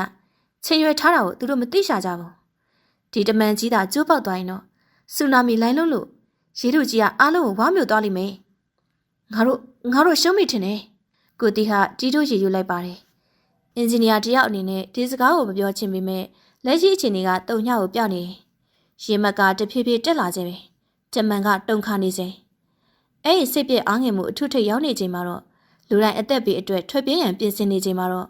့မောင်မိုက်နေတဲ့တမန်လမ်းမကြီးရဲ့အစွန်ဘက်မှာအရေးတစ်ခုထွက်ပေါ်လာပါတယ်။မိုးရီထဲမှာတွေ့ရရှောက်လန်းလာတဲ့ထူလူသားအဝိစားများစုပ်ပြတ်နေပြီးတော့လက်ထဲမှာတော့ဒုက္ခတစ်ချောင်းကိုကင်ထားတယ်။လေပြင်းကြောင့်သူ့စပင်ဗုတ်တိုက်များလွှင့်ပါနေပေမဲ့သူရဲ့ခြေလမ်းများတော့ခိုင်မာပြတ်သားနေပါတယ်။ရဲဝန်ထမ်းတူကအဲ့လူကိုတွေ့သွားပြီးတော့လမ်းអော်လိုက်ပါတယ်။ဟဲ့လူဒီမလားနဲ့အန်ရရှိတယ်။ဆင်းသွားအခုချက်ချင်းဆင်းသွားဒါမဲ့အဲ့ဒီတောင်စားကြီးကမကြားသလိုပဲဆက်လျှောက်လာတယ်။သူ့မျက်လုံးများကကြောက်နေကြဖြစ်နေတဲ့လူအုပ်ကြီးကိုကြော်လွန်ပြီးတော့ညက်နေတဲ့ရေတကားနံပါတ်2စီကိုသာစူးစိုက်ကြည့်နေပါတယ်။အဲ့အကြီးကတော့အယူတယောက်ရဲ့အကြည့်မဟုတ်ဘူး။သေဆုံးလို့နေပါဖြစ်နေတဲ့လူနာတယောက်ကိုခွဲစိတ်ကုသရန်ပြင်ဆင်နေတဲ့တမားတော်တူရဲ့အကြည့်မျိုးပါ။တာတမန်ကြီးကညှိတွားနေတယ်။မိုးကတဲကြီးမဲကြီးရွာနေပါတယ်။တင်မင်းကတကားခောက်လို့နေတယ်။အဲ့ရှာများအားလုံးရဲ့အလဲကိုတော့တရောင်းစာကြီးဖိုတူရောက်ရှိလာခဲ့ပြီဖြစ်တယ်။ကောင်းကင်ရံမှမိုးကြိုပြစ်ချတန်ကကဘာပြစ်မတာကျက်လောင်စွာမြည်ဟီးသွားပါတယ်။လက်ကြီးလက်သွားတဲ့ခဏတာအချိန်အတူတွင်းမှာတော့စင်သေးကန်ရီလန်တမန်ကြီးရဲ့ထင်းလက်ဝေရမြင်ကွင်းကိုတော့အတိုင်းသားမြင်လိုက်ရတယ်။ရှီလန်းများကတမန်ရဲ့ရေစစ်ကန်ပေါင်းများကိုရိုက်ခတ်ကြောလွန်နေပြီ။တေမင်းတမန်ရေစည်းတန်ကြီးကလူတို့ရဲ့အော်ဟစ်တံများကိုလွှမ်းမိုးထားပါတယ်။ကဲအားလုံးအစင်းသစ်ပြင်ထားကြ။အင်ဂျင်နီယာချုပ်ဦးကျော်စွာရဲ့အတန်ကအတန်ချက်ဆက်မှတစင်းတုံရင်စွာထွက်ပေါ်လာပါတယ်။မိုးရေများရွှဲနေတဲ့သူ့မျက်နှာပေါ်မှာတော့စိုးရိမ်ပူပန်မှုနဲ့အကြောက်တရားတို့ရောထွေးလို့နေတယ်။သူ့ဘေးမှာရက်နေတဲ့ကိုတီဟမှာတော့မျက်လုံးများပြူးကျလျက်တမန်လျံကိုတင်းတင်းဆုပ်ကင်ထားမိ။အစီအစဉ်ကရိုးရှင်းပေမဲ့အန်ဒီရများလာတယ်။ဟိုက်ဒရိုလစ်စနစ်ပြတ်နေတဲ့ရေတကားအမှတ်1ကိုလူအင်အားစက်အင်အားနဲ့အတင်းအဓမ္မဆွဲတင်မယ်ဖြစ်တယ်။ကမ်းမထိပ်မှာရက်ထားတဲ့ဘူရိုစာကြီးနှစ်စီးနဲ့ဂရင်းတစ်ခုမှတံမဏိကြိုးကြီးများကိုတော့ရေတကားရဲ့ထိပ်ပိုင်းမှာတော့ချိတ်ဆက်ထားပြီးဖြစ်တယ်။ဆက်နိုဦးကျော်စွာရဲ့အမိတ်ပေးလိုက်တဲ့နေ့တပြိုင်နက်ဘူရိုစာကြီးများရဲ့အိဇောပိုက်များမှမိโกမဲကြီးများဥထွက်လာတယ်။ဒီကျဲအင်ဂျင်တန်များကမိုးတံကိုဖုံးလွှမ်းသွားပါတယ်။တံမဏိကြိုးကြီးများတင်းကနေဖြစ်သွားပြီးတော့ရေတကားနဲ့ချိတ်ဆက်ထားတဲ့နေရာနဲ့ကျင်းဆိုတဲ့တန်ကြီးတက်နေတဲ့တန်ကြီးရိုက်တန်ကြီးကထွက်ပေါ်လို့လာတယ်။ဆွတ်တယ်ဟိတ်ဆွတ်တယ်စံဘူရိုစာကြီးများကနောက်ကိုတွဲ၍ဆုပ်ပြီးတော့အားကုန်ရုန်းကန်နေကြတယ်။ဘေးများရွှွနွန်ထဲမှာလဲနေပြီးတော့အင်ဂျင်တန်များကွဲထွက်လူမတအော်မြည်လို့နေတယ်။ဒါမဲ့ရေတကားကြီးကတော့တလက်မှများမရွေ့လာပါဘူး။ထိုစဉ်မှာတော့ကိုတီဟရဲ့မျက်လုံးများကရေတကားရဲ့ဘေးပေါင်များကိုတတိထားမိလိုက်ပါတယ်။ကွန်ကရစ်သားများအကြားမှာတော့ဖုံမုတ်များထွက်ကျလာတာကိုမိုးရေထဲမှာပဲတတိပြုတ်လိုက်မိရဲ့။ရှောက်လိုက်ကြပါတော့။ကိုတီဟအော်ဟစ်လိုက်တယ်။ဒါမဲ့သူ့အတန်ကိုတော့ဘသူမှဂရုမစိုက်ပါဘူး။ဦးကျော်စွာကလက်ကိုဝေးရမ်းပြီးတော့ဆက်ဆွဲရန်အမိတ်ပေးနေစေပဲ။ရေတကားမပွင့်မနဲ့တမန်ရဲ့ပင်မကွန်ကရစ်ပေါင်းကြီးအကွဲစာပြုတ်လာတဲ့အတန်စုကြီးထွက်ပေါ်လာတယ်။ရေဖီအားတန်ပေါင်းများစွာပိတ်မိနေတဲ့တကားချက်ကြီးကိုတော့အပေါ်တက်တက်မှအတင်းဆွဲတင်နေခြင်းကတော့ပိတ်ထားတဲ့တကားကိုကြည့်ဖြစ်ကော်တကဲ့သို့ဖြစ်နေတယ်။ကိုတီကဦးကျော်စွာထံကိုပြေးသွားပြီးတော့လက်မောင်းကိုဆွဲထုတ်လိုက်ပါတယ်။ဆရာကြီးဆက်မလုပ်ပါနဲ့တော့ကြည့်စမ်းရေတကားရဲ့ပင်မဝင်ယူကကွေးနေပြီ။ကွန်ကရစ်ပေါင်တွေအက်ကုန်ပြီ။ဒီတိုင်းဆက်ဆွဲရင်တော့တကားပွင့်မှာမဟုတ်ဘူး။တမန်ပေါင်တစ်ခုလုံးပြုတ်ထွက်ပြီးတော့ရေတအကုန်တလုံးဟောစီးစင်းလာလိမ့်မယ်။ဦးကျော်စွာကကိုတီဟကိုတွန်းထုတ်လိုက်ပါတယ်။သူ့မျက်နှာမှာတော့ယူသူလူနေပါဖြစ်နေတယ်။ဒါဆိုဘာလို့ရမလဲကွာ။ဟမ်မင်းပြောစမ်းငါတို့မှဘာရွေးချယ်စရာရှိသေးလို့လဲ။ရေကကြော်နေပြီ။နောက်ထပ်10မိနစ်နေဒီတမန်ကသူ့လူလိုကျိုးတော့မှာ။အဲ့တော့ကျိုးရင်လည်းကျိုးပါစီတော့ကွာ။ငါတို့လုံနိုင်တာအကုန်လုံးကြည့်ရမယ်။ဒါမဲ့ဒါကသေးစားပေါက်မားနေတဲ့နီလန်လေးဆရာရဲ့ မင်းမစပိတ်ထားစမ်းသိဟာဦးကျော်စွာကဝန်ထမ်းများကိုလက်ပြီးအော်ပြောလိုက်ပါတယ်ဆက်ရှင်မြစ်လိုက်အမေဆုံးခီယာနဲ့ဆွဲတင်စမ်းဘူရိုစာမောင်းသူများကလည်းကြက်ကြောက်လန်လန်နဲ့ခီယာပြောင်းပြီးလီပါကိုနင်းချလိုက်ပါတော့တယ်တန်ကြိုးများတင်းလွန်းတာကြောင့်တုံခါလို့နေတယ်ရေတကားကြီးကအီဟုညီတွားတန်ကပေးလာတယ်အဲ့ဒီတန်ကတမီးတို့ရဲ့ငိုရှိုက်တန်နဲ့တူလာပါတယ်ရေတကားရဲ့အောက်ခြေမှာတော့ရေမွားများပန်းထွက်လာပေမဲ့တကားပွင့်သွားခြင်းမဟုတ်ပဲပေါင်းနဲ့တကားကြားဟတ်သွားခြင်းသာဖြစ်တော်တယ်ရုတ်တရက်ကျေလောင်တဲ့အတန်ကြီးတန်ပေါ်ထွက်လို့လာတယ်ဘူရိုစာတစီရဲ့ချိတ်ဆက်ထားတဲ့တန်ကြိုးတစ်ချောင်းပြုတ်ထွက်သွားပြီးလေထဲမှာတော့မွေတကောင်လုံးဝေးရမ်းပြီးကိုကရင်လန်းကိုရိုက်ခတ်သွားတယ်ကံကောင်ထောက်မစွာနဲ့ဘသူ့မှမထိခိုက်ပေမဲ့အားလုံးကကြောက်လန့်တဲ့ကြားဝစ်ချလိုက်ကြတယ်တိတ်ဆိတ်ခြင်းဆက်တံများရသွားချိန်မှာတော့မိုးတန်ကြီးရေစီးတန်တာကြံ့ရစ်တယ်အားလုံးရဲ့မျက်နှာမှာတော့မျောလင်းချက်ရောင်ကြီးများပျောက်ဆုံးသွားပြီဖြစ်တယ်ကိုတီဟာဒူးထောက်ကျသွားတော့တယ်သူခက်မှန်ထားတဲ့အတိုင်းပါပဲရေတကားရဲ့ဘေးမှာတော့ကိုရင်းနေရင်မှကြီးမားတဲ့အဲကြောင်းကြီးတစ်ခုဖြစ်ပေါ်လာခဲ့ပြီရေများအဲကြောင်းတွေကနေစမ်းကြောင်းငယ်တစ်ခုလိုပဲပန်းထွက်လို့နေတယ်ပြီးသွားပြီအားလုံးပြီးသွားပြီဦးကျော်စွာကခေါင်းကိုတွင်ခိုင်းနဲ့ရေယူလိုက်ပါတယ်စိတ်ပြည့်အားငယ်မှုရဲ့အမောင်တူထဲမှာတော့ခြေတံတိုးတိုးတစ်ခုဘယ်သူမှသတိမထားမိကြဘူးမိုးရီထဲမှာတော့ဆွဲရှူနေတဲ့တရောင်းစားကြီးအဖိုးထူကလူအုပ်ရဲ့အနောက်ဘက်ကနေတိတ်ဆိတ်စွာထွက်ပေါ်လာပါတယ်သူခန္ဓာကိုယ်ကအေးဆက်မှုကြောင့်တုံရင်နေပေမဲ့သူ့မျက်လုံးများကတော့တင်းငိမ်လေးနဲ့လိုနေသူဟာပျက်စီးသွားတဲ့တန်ကြိုးတစ်ချက်ကြည့်လိုက်ပါတယ်အဲ့ဒီနောက်မှာတော့အကွဲစပြုတ်နေတဲ့ကွန်ကရစ်ပောင်ကိုငေးကြည့်နေတယ်သူ့ရဲ့အုံနောက်ထဲမှာတော့အရှက်မှုနေတဲ့တရောင်းစားရဲ့အတွေးများမရှိတော့ဘူးအစားထိုးဝင်ရောက်လာတာကတော့ရှုပ်ထွေးနေတဲ့ကိန်းကနန်းများဖိအားမြင်းကွေးများနဲ့ဒရက်ရှိန်တွက်ချက်မှုများဖြစ်ပါတယ်သူဟာရေတကားနားကိုတဖြည်းဖြည်းတိုးကပ်သွားတယ်ရဲတယောက်ကသူ့ကိုတွေ့သွားပြီးတော့ဆွဲဖယ်ရန်ပြင်လိုက်ပေမဲ့ဖိုးထူကလက်ကပြလိုက်ပါတယ်ရေဖိအားကတရိကန်ပုံစံတက်ရောက်နေတာဖိုးထူရဲ့နှုတ်မှာတိုးညင်းစွာထွက်ပေါ်လာတဲ့စကားတန်မိုးတန်ကြမှာတော့ဘသူမှတေချာမကြားရပါဘူးအပေါ်ဟာဆိုလေအောက်ချီမှာတက်ရှူသူလိုပူချက်လေးဖြစ်မှာပေါ့သူကရေတကားရဲ့တန်ချေတက်နေတဲ့လက်ရန်ကိုပုတ်တက်လိုက်ပါတယ်လွန်ခဲ့တဲ့15နှစ်သူခုံမော့စွာနဲ့လက်မှတ်ထိုးခဲ့တဲ့ဒီဇိုင်းပုံစံများကိုပြန်ပြီးမြင်ရောက်လာတယ်ဒီတမန်တင်ဆောက်စဉ်ကတော့သူကိုယ်တိုင်ပါဝင်ခဲ့ဘူးသည်မဟုတ်ပါလားဒါပေမဲ့အဲ့ဒီတော့ကသူကတောက်ပတဲ့အင်ဂျင်နီယာအခုသူကဘဝပြစ်နေတဲ့ခွေးလွခွင်းလင်ဒါမဲ့တဘာဝတရားကလူကိုခွဲခြားပေမဲ့ယူပဗီတာသဘောတရားများကတော့တရောင်းစားဖြစ်စေတထေးဖြစ်စေမျက်နှာမလိုက်ပေဖိုးထူကရေတကားရဲ့ဘေးဘက်မှာရှိရဲ့ရွှေလွဲပိုင်လိုင်းနေရာကိုလမ်းကြည့်လိုက်တယ်အဲ့ဒီနေရာမှာတော့နှုံးများနဲ့အမိုက်တိုက်များဖုံးလွှမ်းနေရကြောင်းဘသူမှသတိမထားမိကြဘူးသူဒီကအနားကိုရှောက်လာတဲ့တရောင်းစားကြီးကိုတွေ့သွားပါတယ်ပုံမှန်ဆိုရင်တော့မောင်းထုံးမိမှာဖြစ်ပေမဲ့ဖိုးထူးရဲ့မျက်လုံးထဲမှာအရှောင်တစ်မျိုးကြောင့်သူငြိမ်သက်သွားတယ်ခမဘာလာလောက်တာလဲဖိုးထူးကကိုတီခါကိုလက်မကြည့်ပဲနဲ့ရေတကားကိုသာစိုက်ကြည့်နေဖြစ်တယ်ခမတို့ရေတကားကိုတက်နေကြတာကိုလာကြည့်တာနောက်တစ်ခါထပ်ဆွဲရင်တမန်ကျိုးပြီဘာအင်းအားတုံနိုင်ပြေးတာမဟုတ်ဘူးလူလေးရဲ့တဘာတရားကိုအနိုင်ကျင့်လို့မရအောင်သူ့ကိုနားလည်ပေးမှရမှာဖိုးထူးကရွှွန့်ပင်နေတဲ့လက်ညှိုးနဲ့ရေတကားရဲ့အလဲဘိုးချက်ကိုထိုးပြလိုက်ပါတယ်ပြဿနာတကားညက်နေတာမဟုတ်ဘူးခမတို့ရဲ့ညံကညက်နေတာသူ့စကားကပြတ်တန်းလွန်းတာကြောင့်ကိုတီဟာတာမကအနားမှာရှိတဲ့ဦးကျော်စွာပါကြားသွားပြီးတော့ဒေါသထွက်သွားတယ်ဟဲ့ကောင်ယူမင်းကဘာနားလဲလို့လာပြောနေရလဲကွရဲတွေဒီကောင်ဆွဲထုတ်စမ်းရဲနှစ်ယောက်ပြေးဝင်လာပြီးတော့ဖိုးထူးရဲ့လက်မောင်းများကိုချုပ်ကင်လိုက်ကြတယ်ဖိုးထူးကတော့ရုန်းကန်ခြင်းမပြုပါဘူးဒါပေမဲ့သူ့မျက်နှာမှာတော့လောင်ပြုံးတစ်ခုပေါ်လာတယ်ကျွန်တော်ကိုထုတ်လိုက်လို့ရပါတယ်ဒါပေမဲ့နောက်9မိနစ်နေတော့ခမတို့အားလုံးကရေအောက်ကိုရောက်သွားမှသိကြတယ်ဘာလို့လဲဆိုတော့ခမတို့မိနေတဲ့ညီမြချင်းတစ်ခုရှိနေလို့ပဲအဲ့ဒီစကလုံးညီမြချင်းဆိုတဲ့စကလုံးကကိုတီဟရဲ့နားတွေကိုစူးရှစွာဝင်ရောက်သွားပါတယ်တာမန်တရောင်းစားတစ်ယောက်ရဲ့နှုတ်မှထွက်လာမဲ့စကလုံးမဟုတ်ဘူးနေကြပါဦးကိုတီဟာအော်တားလိုက်ပါတယ်ရဲများနဲ့ရက်တန့်သွားကြတယ်ညီမြချင်းဟုတ်လားခမဘာကိုပြောချင်တာလဲဖိုးထူကရဲများရဲ့လက်ကိုဖယ်ရှားလိုက်ပြီးတော့မေကြီးပေါ်မှာဒူးထောက်ထမ်းချလိုက်ပါတယ်မိုးရင်နဲ့ရှင်ဝက်များကြားမှာတော့ဒုတ်တချောင်းနဲ့ပုံချမ်းတစ်ခုကိုလင်းမြန်စွာဆွဲလိုက်ပါတယ်ရေတကားရဲ့ဖြတ်ပိုင်းပုံဖိအားဆိုတာအကျဲဝန်းနဲ့ဓာတ်ရိုက်အချိုးကြတယ်အခုတကားရဲ့အရှိမရေဖိအားအပြည့်ရှိနေတယ်အနောက်မှာဘာမှမရှိဘူးအဲ့ဒါကြောင့်တကားပောင်ကိုအသေးကက်နေရမယ်ခမတို့ဘူဒိုဇာဆယ်စည်းနဲ့ဆွဲလဲမရွေ့ဘူးဖိုးထူကမိုးရီထဲမှာမော့ကြည့်လိုက်ပါတယ်သူမျက်နှာပေါ်မှာရေစင်များက မျက်ရည်များလို့စေးကြနေပေမဲ့အတန်ကတော့အမိတ်ပေးတံပေါက်နေတယ်ဟိုဘက်ကဘိုင်ဘတ်စပေါက်ကိုအရှင်ဖွင့်ရေတကားအနောက်ဘက်တော့ဝင်ခွင့်ပေးလိုက်ဖိအားညီသွားရင်တော့ဒီတကားကိုလက်တစ်ဖက်တင်းနဲ့မလိုက်လို့တောင်ရပါတယ်ကိုတီဟာတယောက်ပါစာအဟောင်းသားဖြစ်သွားတယ်ဟုတ်တယ်သူတို့လော်တကြီးဖြစ်နေရကြောင်းအခြေခံအကြဆုံးဟိုက်ဒရိုလီသဘောတရားကိုမေလျောနေခြင်းဖြစ်တယ်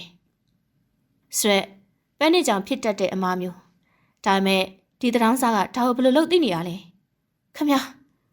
ာတူလဲဖိုးထုကခါတက်တက်ပြုံးလိုက်ပါတယ်အရှင်တုန်းကတော့အင်ဂျင်နီယာပေါ့ဗျာအခုတော့အမိုက်တစ်ခုပါပဲကဲအချိန်မရှိတော့ဘူးလောက်စရာရှိတာလောက်ကြတော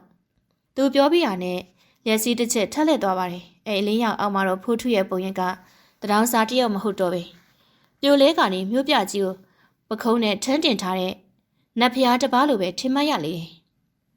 ေမိုးရေစက်များကကောင်းကင်မှာအဆင်မပြတလဟောစီးကြနေပါတယ်။ညစီတက်များကမိုးသားတိတ်လိပ်ကြီးများကိုထိုးခွင်းလိုက်တိုင်းမှာတော့စင်တီကန်တမန်ကြီးရဲ့ရေတကားအမှတ်နဲ့တမနစ်ကိုတဲ့ကြီးမှလည်းမကောင်းဆိုးဝါးတကောင်ရဲ့သွားများအလားဖြူပတ်ဖြူရောအယောင်နဲ့သွားပါတယ်။ဘူရိုစာဆက်ကြီးရဲ့အင်ဂျင်တက်မှာတော့မိုးချင်းတန်ကိုပင်လွှမ်းမိုးသွားလောက်အောင်ပဲကျက်လောင်သွားပါတယ်။တမနစ်ကေပဲကြိုကြီးကတင်းလွန်အားကြီးလို့ကြီးခတ်လိုက်ရင်ဂီတတန်စင်အစားတင်မင်းတမန်တန်ထွက်ပေါ်လာမယ့်အတိုင်းတုံခါလို့နေတယ်။ဆွဲစံနောက်ထပ်အားနည်းနဲ့ထပ်ထက်ဆုံးကစီမံကိန်းညွှန်ကြားရေးမှူးရဲ့အတန်မှာတော့အတန်ကျက်ဆက်ထဲမှာတစင်ကွဲအဲ့စွာထွက်ပေါ်လာပါတယ်။ဘူရိုစာမောင်းသူကခီယာကိုအဆုံးထိထိုးထက်လိုက်ရမှာတော့ဘီကပကျိုးများကရွှွမြို့ကြီးကိုကုတ်ချိဖြိုခွင်းလိုက်တာကြောင့်ရွှွနုံများလေးတဲကိုလွတ်စင်တွက်သွားတယ်။ဒါပေမဲ့ရေတကားကြီးမှာတော့တလဲမြောက်ပြီးမရွေ့ပါဘူး။တတုတ်မြောက်မလုပ်ဘူး။ပိုဆိုးတီမှာတော့တမန်ရဲ့ကွန်ကရစ်ပေါင်မှာအကွဲတန်တက်တက်ထွက်ပေါ်လာခြင်းပါ။အဲ့ဒီအချိန်မှာတော့လူအုပ်ကြားထဲမှာဖိုးထုကိုဥဖုံမြရဲ့မျက်လုံးများကအဲ့ဒီကေပဲကျိုးချီထားတဲ့နေရာကိုစူးစိုက်ကြည့်နေတယ်။သူ့ရင်ထဲမှာတော့ထိတ်လန့်မှုတစ်ခုကမီးတောင်တစ်ခုလိုပေါက်ကွဲထွက်လာတယ်။မဟုတ်ဘူး။ဒီတိုင်းဆိုရင်ပင်မဝင်ယူကျိုးတော့မယ်။သူ့နှုတ်မှာတီတိုရေရွတ်လိုက်မိပါတယ်။အတွေ့အကြုံရဲ့အင်ဂျင်နီယာတယောက်ရဲ့အာယုံခံစားမှုအရတန်ကြီးတက်နေတဲ့ရေတကားရဲ့တောက်ခံနိုင်စွမ်းကကုံဆုံးလို့နေပါဖြစ်နေကြောင်းသူသိလိုက်ပါတယ်။အကယ်၍အဲ့ဒီဝင်ယူကျိုးသွားပါကရေတကားကြီးတစ်ခုလုံးကလည်းပွင့်ထွက်သွားမှာမဟုတ်ဘူး။အောက်ခြေမှာကန်ထွက်လာမဲ့ရေဖိအားကြောင့်တမန်တစ်ခုလုံးကပြိုကျသွားလိမ့်မယ်။ရလိုက်ကြစမ်း။ဖိုးထုကလူအုပ်ကိုအတင်းတိုးဝင်ရင်းနဲ့ရှေ့ကိုပြေးထွက်သွားတယ်။သူ့ခြေတော်များကရွှွနုံထဲမှာကျုံဝင်နေပေမဲ့အရှိန်မပြတ်ဘူး။လုံခြုံရေးရဲတပ်ဖွဲ့ဝင်များကသူ့ကိုတားဆီးရန်ပြေးလာကြပါတယ်။ဟဲ့လူယူနေလား။ပြန်ဝင်အန်ရရှိတယ်။ရဲတူကဖိုးထုရဲ့ပခုံးကိုဆွဲကန်လိုက်ပါတယ်။ဖိုးထုရဲ့ကိုယ်လုံးမှာတော့ရန်နေသွားပေမဲ့သူကရုံးကန်နဲ့အော်ဟစ်လိုက်ပါတယ်။ခမရတို့အခုချက်ချင်းဆက်တော့လိုက်။အဲ့ဒီကျိုးဆက်ဆွဲနေဖြက်ပိုင်းအားကြောင့်ပင်မဝင်ယူပြတ်ထွက်တော့မယ်။အားလုံးတေကုန်ကြလိမ့်မယ်။သူ့အတန်ကမိုးတန်လေးတန်များကြားမှာတော့နင်းမြုပ်လူနေပါဖြစ်နေပေမဲ့ရှီယာစရက်ဆိုတဲ့စကားလုံးကတာဝန်ခံအင်ဂျင်နီယာလေးကိုတီခရဲ့နားတွေကိုလန်ဒစင်းလိုပဲဝင်ရောက်သွားပါတယ်။ကိုတီခကစိတ်ပြက်အားငယ်စွာနဲ့ခေါင်းကိုလက်နှစ်ဖက်နဲ့အုပ်ထားရမှရုတ်တရက်မောကြည့်လိုက်တော့တယ်။ရဲများဖိုးထုကိုချုံနှောက်ပြီးတော့ဆွဲထုတ်ရန်ကြိုးစားနေပါတယ်။ဖိုးထုတယောက်ရုံးကန်နေနဲ့ကိုတီခဘက်ကိုလမ်းអော်တယ်။အင်ဂျင်နီယာလေးမင်းမြောင်ကြည့်စမ်းတကားကချမ်းဖြစ်နေတာမဟုတ်ဘူး။ရေဖိအားပိတ်မိခြင်းဖြစ်နေတာ။မင်းတို့ကသွားပိတ်နေတဲ့တကားကိုအတင်းဆွဲဖွင့်ဖို့ကြိုးစားနေတာ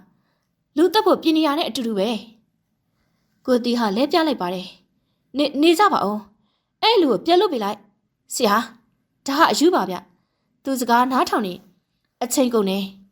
ရဲရရှိကပြောပေမဲ့ကိုတီဟာလက်ကပြလိုက်တယ်ဖိုးထုတယောက်ရဲများလက်မှာလွတ်တာနဲ့ဒရွတ်တိုင်လျှောက်လာတယ်သူ့တကူလုံးရွှွများပေကျနေပြီးတော့မိုးရေများလည်းရွှွနေပါတယ်စပင်ပုတ်တိုင်နဲ့မျက်နှာမှာတော့အမွေးမြင်များရှည်လျားနေတဲ့အဲ့လူကြီးကရေတကားရှိမှမြေကွက်လာမှာတော့ဒူးထောက်ထမ်းချလိုက်တော့တယ်။မီးထိုးပေးဒီနေရာမီးထိုးပေးစမ်းဖိုးထုကအမိတ်ပေးတယ်နဲ့អော်လိုက်တယ်။ကိုတီဟာကခေါင်းညိတ်ပြလိုက်ရမှာတော့မိသားသမားတူကလက်နှိပ်တမေးကြီးနဲ့ဖိုးထုရဲ့ရှေ့မြေကြီးပေါ်ကိုထိုးပေးလိုက်ပါတယ်။ဖိုးထုကဘေးနားမှာရှိရဲ့တစ်ကိုင်းကြောက်တစ်ချောင်းကိုကောက်ယူလိုက်တယ်။သူ့လက်များကအေးဆက်မှုကြောင့်တုံရင်နေပေမဲ့ပုံဆွဲရံပြင်းလိုက်တဲ့အခါမှာတော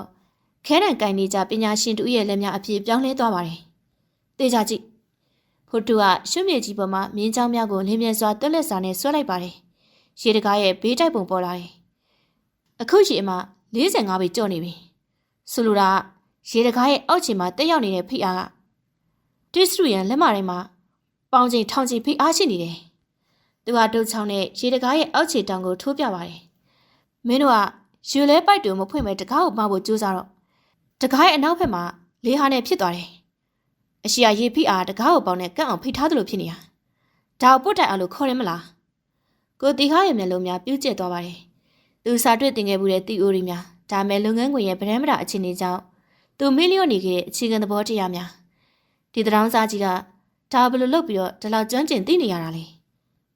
ဲဒါဆိုကျွန်တော်တို့ဘာလုပ်ရမှာလဲစစ်အားနဲ့မရရင်ဘာနဲ့မရမှာလဲကိုတီခါရဲ့အတန်မှာတော့မာနာများပျောက်ဆုံးသွားပြီးတော့အားကိုးလူစိတ်များဝင်ရောက်လာတယ်ဖိုထူကမိုးရည်ထဲမှာမော့ကြည့်လိုက်ပါတယ်လျှက်စီးရအောင်မှာတော့သူ့မျက်ဝန်းများကတောက်ပနေအတိတ်ကအမားများနှောင်တများစိတ်တန်ရာများအားလုံးကိုဘေးဖယ်လိုက်ပြီးတော့ပညာရတစ်ခုတည်းကိုသာအာယုံစိုက်ထားတဲ့ပညာရှင်တို့ရဲ့မျက်ဝန်းများသူကရှုမိပေါ်မှာတော့နောက်ထမြင်းတစ်ကြောင်းကိုဆွဲလိုက်ပါတယ်အားတက်ရောက်မှုပုံဖြစ်တယ်ပထမအဆင့်တကားနံပါတ်1နဲ့3ရက်ပြီးရေထုတ်ပိုက်အသေးလေးကိုဖွင့်ပြီးတော့အဲ့အလေတကားရဲ့အနောက်ဖက်တွေကိုရေသွင်းလိုက်ပါအဲ့ဒါဆိုရင်တော့ဖိအားညီမျှခြင်းဖြစ်သွားပြီးတော့တကားအပေါင်နဲ့ကွာသွားပါလိမ့်မယ်ဖိုးထူကဒုတ်တချောင်းကိုပြစ်လို့ပြီးတော့မတ်တက်ထက်ရလိုက်တော့တယ်သူဟာတတောင်းစားဖိုးထူမဟုတ်တော့ပါဘူးမြို့ပြအင်ဂျင်နီယာဦးဖုံးမြပြန်ဖြစ်သွားပြီဒုတိယအဆင့်ကဘူရိုစာဘိုးတက်ကနေမဆွဲပါနဲ့ညာဘက်ကို30ဒီဂရီရွှေ့လိုက်ရှက်လာအောင်တောက်ပြတက်ရောက်စင်ပါပဲညနေရဲ့တက်ကပြုတ်ထွက်မှာပဲချလာငါပြောတဲ့အတိုင်းခုချက်ချင်းလို့သူရဲ့အတန်မှာတော့မိုးချင်းတန်များကြားနေဖောက်ထွက်သွားပါတယ်အမိပေးတန်ကအာနာကြောင့်ပေါ်လာတဲ့အတန်မျိုးမဟုတ်ပဲနဲ့ပညာရဲ့အပေါ်မှာယုံကြည်မှုကြောင့်ပေါ်လာတဲ့ဩဇာအာဏာဖြစ်တယ်ညွှန်ကြားရေးမှူးကကိုတီခါကိုလမ်းကြည့်ပါတယ်ကိုတီခခမရဒီအယူစကားကိုယုံမလို့လားကိုတီခရှုံးမြေပေါ်မှာရေဆူနေတဲ့ပုံချမ်းကိုတစ်ချက်ကြည့်လိုက်ပါတယ်မိုးရေများစီးကျနေပေမဲ့အဲ့ဒီပုံချမ်းကသူ့ဘဝမှာတော့မြင်မှုသမျှအရှင်းလင်းဆုံးသောအဖြစ်တစ်ခုဖြစ်နေတယ်သူပြောတာမှန်နေစရာသူပြောတာအင်ဂျင်နီယာသဘောတရားအရလုံးဝမကန်နေကျွန်တော်တို့မားနေတာကျွန်တော်တို့လူသမီးတော့မလို့ပဲကိုတီခအော်လိုက်ပါတယ်အားလုံးပဲသူပြောတဲ့အတိုင်းလုပ်ကြမယ်အဖွက်တိရွေလဲပိုက်တော့ဖွင့်မယ်ဘူရိုစာသမားညာဘက်ကို30ဒီဂရီရွှေ့လူအုပ်ကြီးကခေတ္တမြကြောင်အားသွားပြီမဲ့အင်ဂျင်နီယာလေးရဲ့အတီးပြုတ်ချက်ကြောင့်လှုပ်ရှားလာကြတယ်ဖိုထူကတော့ရေဆိုးရွှဲနေတဲ့နေရာမှာရက်လျက်သူ့ရဲ့တွက်ချက်မှုအဖြစ်ကိုစောင့်ကြည့်နေပါတယ်သူ့ရင်ထဲမှာတော့စူတောင်းတန်တစ်ခုတီးထိုးပေါ်နေတယ်ဖယားသခင်စင်တို့ရဲ့ပညာနောက်ဆုံးအနေနဲ့အသုံးချခွင့်ပေးပါတော့ဒီလူတွေကိုကဲခွင့်ပေးပါဒါမှကျွန်တော်တီးပြောမှမလို့ပါရေလဲပိုက်များပွင့်သွားတဲ့အတန်ရှယ်ကနေကြားလိုက်ရပါတယ်ရေတကားရဲ့နောက်ကျောဘက်ကိုတော့ရေများအရှင်ပြင်းစွာဝင်ရောက်သွားတယ်စက္ကန့်ပိုင်းအတွင်းမှာပဲတုံခါနေတဲ့ရေတကားကြီးကငြိမ်သက်သွားတယ်ဖိအားညီသွားပြီဖြစ်တယ်ဆိုတော့ဖိုးထူအော်လိုက်ပါတယ်ဘူရိုစာကြီးကတော့ညာတောက်မှနေပြီးတော့ကျိုးကိုဆောင်းဆွဲလိုက်တော့တယ်ကြီးမားတဲ့တန်ကြီးတက်တန်ကြီးတကူပေါ်ထွက်လာပြီးတဲ့နောက်ဘယ်လိုမှမရွှေ့နိုင်ခဲ့တဲ့ရေတကားကြီးကတရွရွပွင့်ဟာတက်လာလျော်တယ်ကောင်းကင်ယံမှာမိုးဆက်များကမြေပြင်ပေါ်သို့ဒေါသတကြီးထိုးဆိုင်နေစေပါမိုးတန်လေးတန်နဲ့တမရီကျော်တန်တို့ပေါင်းဆက်ထားတဲ့စုညံတန်များကလူတို့ရဲ့အော်ဟစ်တန်များကိုလွှမ်းမိုးထားတယ်ဒါမဲ့အဲ့ဒီမိုးတဲ့မုန်တိုင်းအလယ်မှာတော့စူးရှပြတာတဲ့အမိတ်တန်တစ်ခုကတော့အရာအလုံးကိုထွန်းပေါက်ထွက်ပေါ်လာခဲ့ပါတယ်လှုပ်လေဘာလို့နေကြရလဲသူ့စကားအတိုင်းလှုပ်ကြစမ်းအင်ဂျင်နီယာလေးကိုတီဟိုက်အတန်မှာသူ့မျက်နှာပေါ်မှာတော့စီးကြနေသည်ကမိုးရေလာမျက်ရည်လာခွဲခြားရမရတော့သူကတစ်သက်လုံးဖတ်မှတ်လာခဲ့စာအုပ်ကြီးတွေထဲကသီအိုရီများနဲ့လက်တွေ့ဘဝရဲ့တည်ရရှင်အခြေအနေကြားမှာတော့ပြားများနေခဲ့ပေမဲ့အခုအချိန်မှာတော့ရှင်လူးနေတဲ့တောင်စားကြီးရဲ့ပု္ပ္ပစာအဖြစ်ကိုယုံကြည်လိုက်ပြီဖြစ်တယ်ကိုတီခရဲ့အော်တန်ကြောင့်ကြောက်အားနေတဲ့အလုပ်သမားများတတိဝင်လာကြတယ်ဟိတ်ကောင်လေးရေလွှဲပတ်တွေစီပြေးကြအလုပ်သမားတစ်ဖွဲ့ကတမန်ပေါင်ပေးရှိတန်ကြီးတက်နေတဲ့လက်လက်ဘိန်းကြီးများစီကိုခြေလန်းကျဲကြီးများနဲ့ပြေးသွားကြပါတယ်နေပေါင်းများစွာမဖွင့်ရခဲ့တဲ့ထိုးပါကြီးများကတော့တန်ကြီးအထက်ထက်နဲ့ကြက်နေတယ်အလုပ်သမား3-4ယောက်ဝိုင်းဆွဲကြပေမဲ့ဘေးကြီးများကတွတ်တွတ်များမလုပ်ဘူးဖိုးထုတယောက်အဲ့မြင်ကွင်းကိုတော့ရေဆိုးရွှဲနေတဲ့စပင်ပုတ်တိုက်ကြားနဲ့စူးစိုက်ကြည့်နေပါတယ်သူ့လက်နှစ်ဖက်ကရှင်ဘတ်ပေါ်မှာပိုက်ထားပေမဲ့တုံရီနေတဲ့လက်ချောင်းများကတော့သူ့စိတ်အတွင်းမှာစိုးရိမ်မှုကိုဖော်ပြနေပါတယ်ပွင့်စမ်းပါပွင့်လိုက်စမ်းပါမင်းတို့ပွင့်မှငါအပြစ်တွေရောပါမှမလို့ပါသူ့စိတ်ထဲမှာဒီလိုရေရွတ်နေမိတယ်တန်ထုတ်တွေနဲ့ထိုးပြီးလက်နဲ့မရိုက်ထုတ်ထိုးလက်ကိုတီဟပြေးသွားပြီးတော့ကိုယ်တိုင်ဝင်ကူပါတယ်တန်ထုတ်ရှည်တဲ့ကြောင်ကိုဘီခွင်းကြမှာထိုးထက်ပြီးတော့လူ9ယောက်ပေါင်းပြီးတော့အားကုန်လဲလိုက်ကြတော့တယ် နားခုန်ကြီးစရာတန်ကြီးပွတ်တန်ကြီးတစ်ခုကပေါ်လာပြီးတဲ့နောက်မှာတော့ပထမဆုံးဘားတကားပွင့်သွားတယ်။တပြိုင်နက်တည်းမှာပဲရှူးဆူသောလေအစ်တန်နဲ့အတူရေများအရှိန်ပြင်းစွာနဲ့ပန်းထွက်လာပါတယ်။ဟိုက်ဒရိုလစ်ပတ်လန်းများတဲ့ကိုရေများစီးဝင်သွားပြီ။ပိမ့်မိနေတဲ့ရေတကားကြီးရဲ့နောက်ကျောဘက်မှာတော့ရေဖြစ်တင်ခြင်းစတင်ဖြစ်ပေါ်နေပြီဖြစ်တယ်။ဒုတိယမြောက်တတိယမြောက်ဘားတကားများဆက်တိုက်ပွင့်သွားတော့တယ်။ရေတကားအမတ်နဲ့ရဲ့ဝင်းကျင်မှာရေစီးတံများပြောင်းလဲသွားပါတယ်။အရင်ကတကားကြတစ်ခုလုံးကိုဖိကတ်ထားတဲ့ရှေဖိအားကအခုအခါမှာတော့ရှင်းတဲ့နောက်မြတ်တသွားပြီဖြစ်လို့တုံခါနေတဲ့တကားကြီးကရုတ်တရက်ငြိမ်သက်သွားတယ်။ဖိအားညီသွားပြီဆရာ။ကိုတီဟာဖိုးထူးဘက်ကိုလဲអော်လိုက်ပါတယ်။ဖိုးထူးကခေါင်းညိတ်ပြလိုက်တယ်။ဒါမှမပြီးသေးပါဘူး။အတိတ်ကအခက်ဆုံးအစ်စ်ကျန်နေသေးတယ်။သူကဘူရိုစာမောင်သမားဘက်ကိုလဲလိုက်တယ်။မင်းကောက်ဟိုဘက်ရွှေ့ဟိုမှာရှိတဲ့တစ်ပင်ငုတ်တုံနဲ့တဒန်းနဲ့ဖြစ်တဲ့အထိရွှေ့ဘူရိုစာမောင်သမားကရှုနုများကြမှာခက်ခက်ခဲခဲရုံးကန်နဲ့ကားကြီးကိုနေရာရွှေ့တယ်။တန်ကြိုးကြီးများကရေတကားရဲ့ဗဟိုချက်မှနေပြီးတော့ညာဘက်30ဒီဂရီတိတိကိုဆောင်းသွားတဲ့အနေအထားကိုရောက်သွားပါတယ်။ရိုးရိုးလူအမြင်မှာတော့အဲ့လူရက်ကအတိတ်ပဲမရှိလို့ထင်ရပြီမဲ့ဖိုးထူးရဲ့မျက်လုံးထဲမှာတော့အားသက်ရောက်မှုမြင်းကြောင်းများကိုရှင်းလင်းစွာမြင်အောင်နေတယ်။တက်တဲ့ဆွဲပါကတကားကဘောင်းနစ်ပုတ်ပြီးတော့ပုတ်တက်မိပြီးတော့ညက်နေမယ်။ဆောင်းပြီးဆွဲလိုက်မှသာညက်နေတဲ့တောင်စုကိုမတင်ပြီးသလိုဖြစ်ပြီးတော့ပုတ်တိုက်အားကိုချိုးဖြတ်နိုင်မှဖြစ်တယ်။တန်ကြိုချိတ်ပြီလား။ချိတ်ပြီ။လေတူကတခဏအတွင်းမှာတော့တိတ်ဆိတ်သွားသလိုခံစားရပါတယ်။မိုးတံများပြင်ပျောက်ကွယ်သွားတရားမယ်။လူတိုင်းရဲ့အကြည့်ကတော့တင်းနေတဲ့တန်ကြိုကြီးနဲ့မလုံးမရှက်ရှိနေတဲ့ရေတကားကြီးစီကိုသာရောက်နေကြတယ်။ညွန်ကြရည်မှုမြို့နယ်မှုနဲ့ရဲများအလုံးကအသက်ရှူအောင်ထားကြပါတယ်။ဖိုးထူကမျက်လုံးကိုမိတ်လိုက်တယ်။လွန်ခဲ့တဲ့အတိတ်ကပြိုကျခဲ့တဲ့တိုက်တန်တွေကပုံရိပ်များကသူ့ကောင်းထဲကိုဝင်လာတယ်။အုပ်ပုံများအောက်မှာသွေးစွနေတဲ့ကလေးလက်တစ်ဖက်အဲ့ဒီပုံရိပ်ကိုဖျောက်ဖျက်ရန်အတွက်သူ့အားကုန်အော်ဟစ်လိုက်ပါတယ်။ဆွဲတော့ဘူရူဇာဆက်တန်ကြီးကဟိန်ကနေထုတ်ပေါ်လာတယ်။မိကိုမဲများလေထဲမှာလွင့်တက်သွားပါတယ်။ဆွဆွနေတဲ့တန်ကြိုးကြီးကတင်းကနေဖြစ်သွားပြီးတော့ရေများညှစ်ထွက်လာတယ်။ဘူရူဇာကြီးယုံနေပေမဲ့တကားမပွင့်သေးဘူး။ဘူရူဇာပင်များမြေကြီးထဲမှာကျွံကျပြီးတော့ရွှတ်များလွင့်စင်နေတယ်။အားထက်ဆန်ကွာဆွဲစမ်းကိုတီဟာလက်သီးကိုကြစ်ကြစ်ပါအောင်ဆုပ်ရင်းနဲ့អော်ပါတယ်။တန်ကြိုးကြီးကပြတ်ထွက်လို့မတာတုံခါနေတယ်။တင်အားကအကန်တက်ကိုရောက်နေပြီ။လူတိုင်းရဲ့ရင်ထဲမှာတော့မရတော့ဘူးလားဆိုတဲ့အတွေ့အများဝင်ရောက်လာခြင်းမိုးချိန်တန်ကဲ့သို့ကြဲလောင်တဲ့တက်ထုချင်းရိုက်ခတ်တန်ကြီးတစ်ခုကပေါ်ထွက်လာပါတယ်။ညာဘက်တောင်မှတပ်ပြုတ်ထွက်သွားတဲ့အသက်မှာအဲ့ဒီနောက်မှာတော့မြင်ကွင်းကအမခံပဲတုံးနောက်ခံထားရတဲ့တာရဲ့တကောင်လွတ်မြောက်သွားသလိုအေယာမရေတကားကြီးကတရွရွမြင့်တက်သွားတယ်။တကားအောက်ကျလွတ်သွားတာနဲ့တပြိုင်နက်တန်ပေါင်းများစွာသောရေထုကြီးကဖြူဖွေးတဲ့ရေမြုပ်လိုင်းကြီးများအဖြစ်ကိုဟုံကနေပန်းထွက်ကြလာတယ်။ရေစီးတန်ကြီးကတောင်ကြီးတစ်လုံးပြိုကျလာသလိုပဲမြေကြီးကိုပါတုန်ခါသွားစေပါတယ်။ရေလောင်ကန်အတွင်းမှာအန်ဒီရဲ့ရေမက်ကိုရောက်နေတဲ့ရေပြင်ကြီးကတော့ဝဲကြီးရများထားလျက်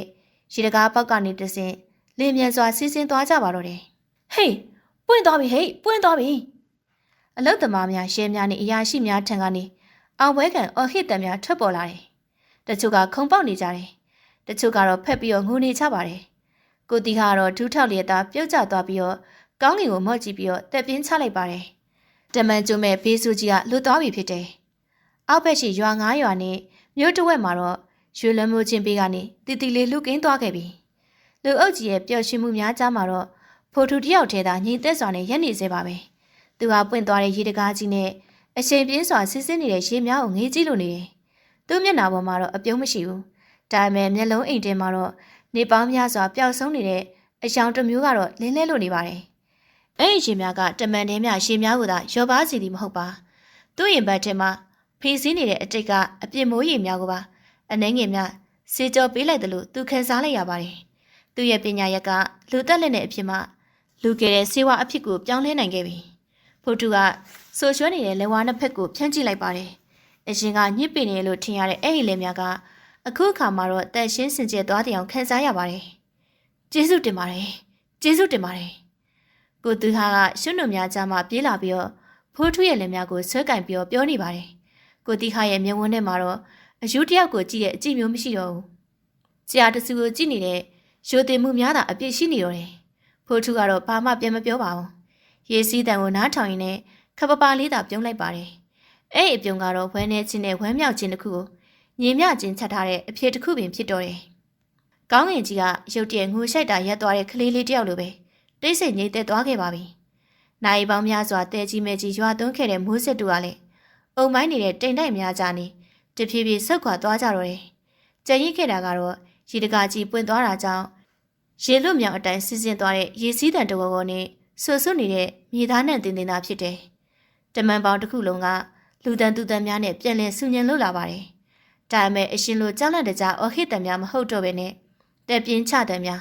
းဝမ်းသာအားရအော်ဟစ်တံများနဲ့ဖုံးဆက်ပြီးတော့မိသားစုထံတည်ကောင်းပါနေကြသူများရဲ့အတန်များတာဖြစ်တယ်။တိတ်မကြခင်မှာတော့အနေရောင်ကားရန်ကြီးများက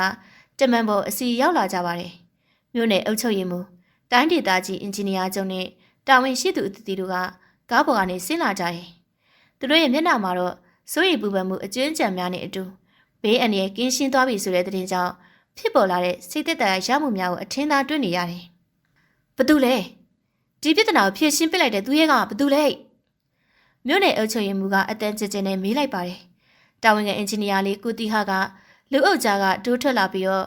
ရှုနေပေးကြနေတဲ့လူတစ်ယောက်ရဲ့ပခုံးကိုကင်ပြီးတော့ရှေ့ကိုတွဲခေါ်လာခဲ့တယ်။ဒီမှာပ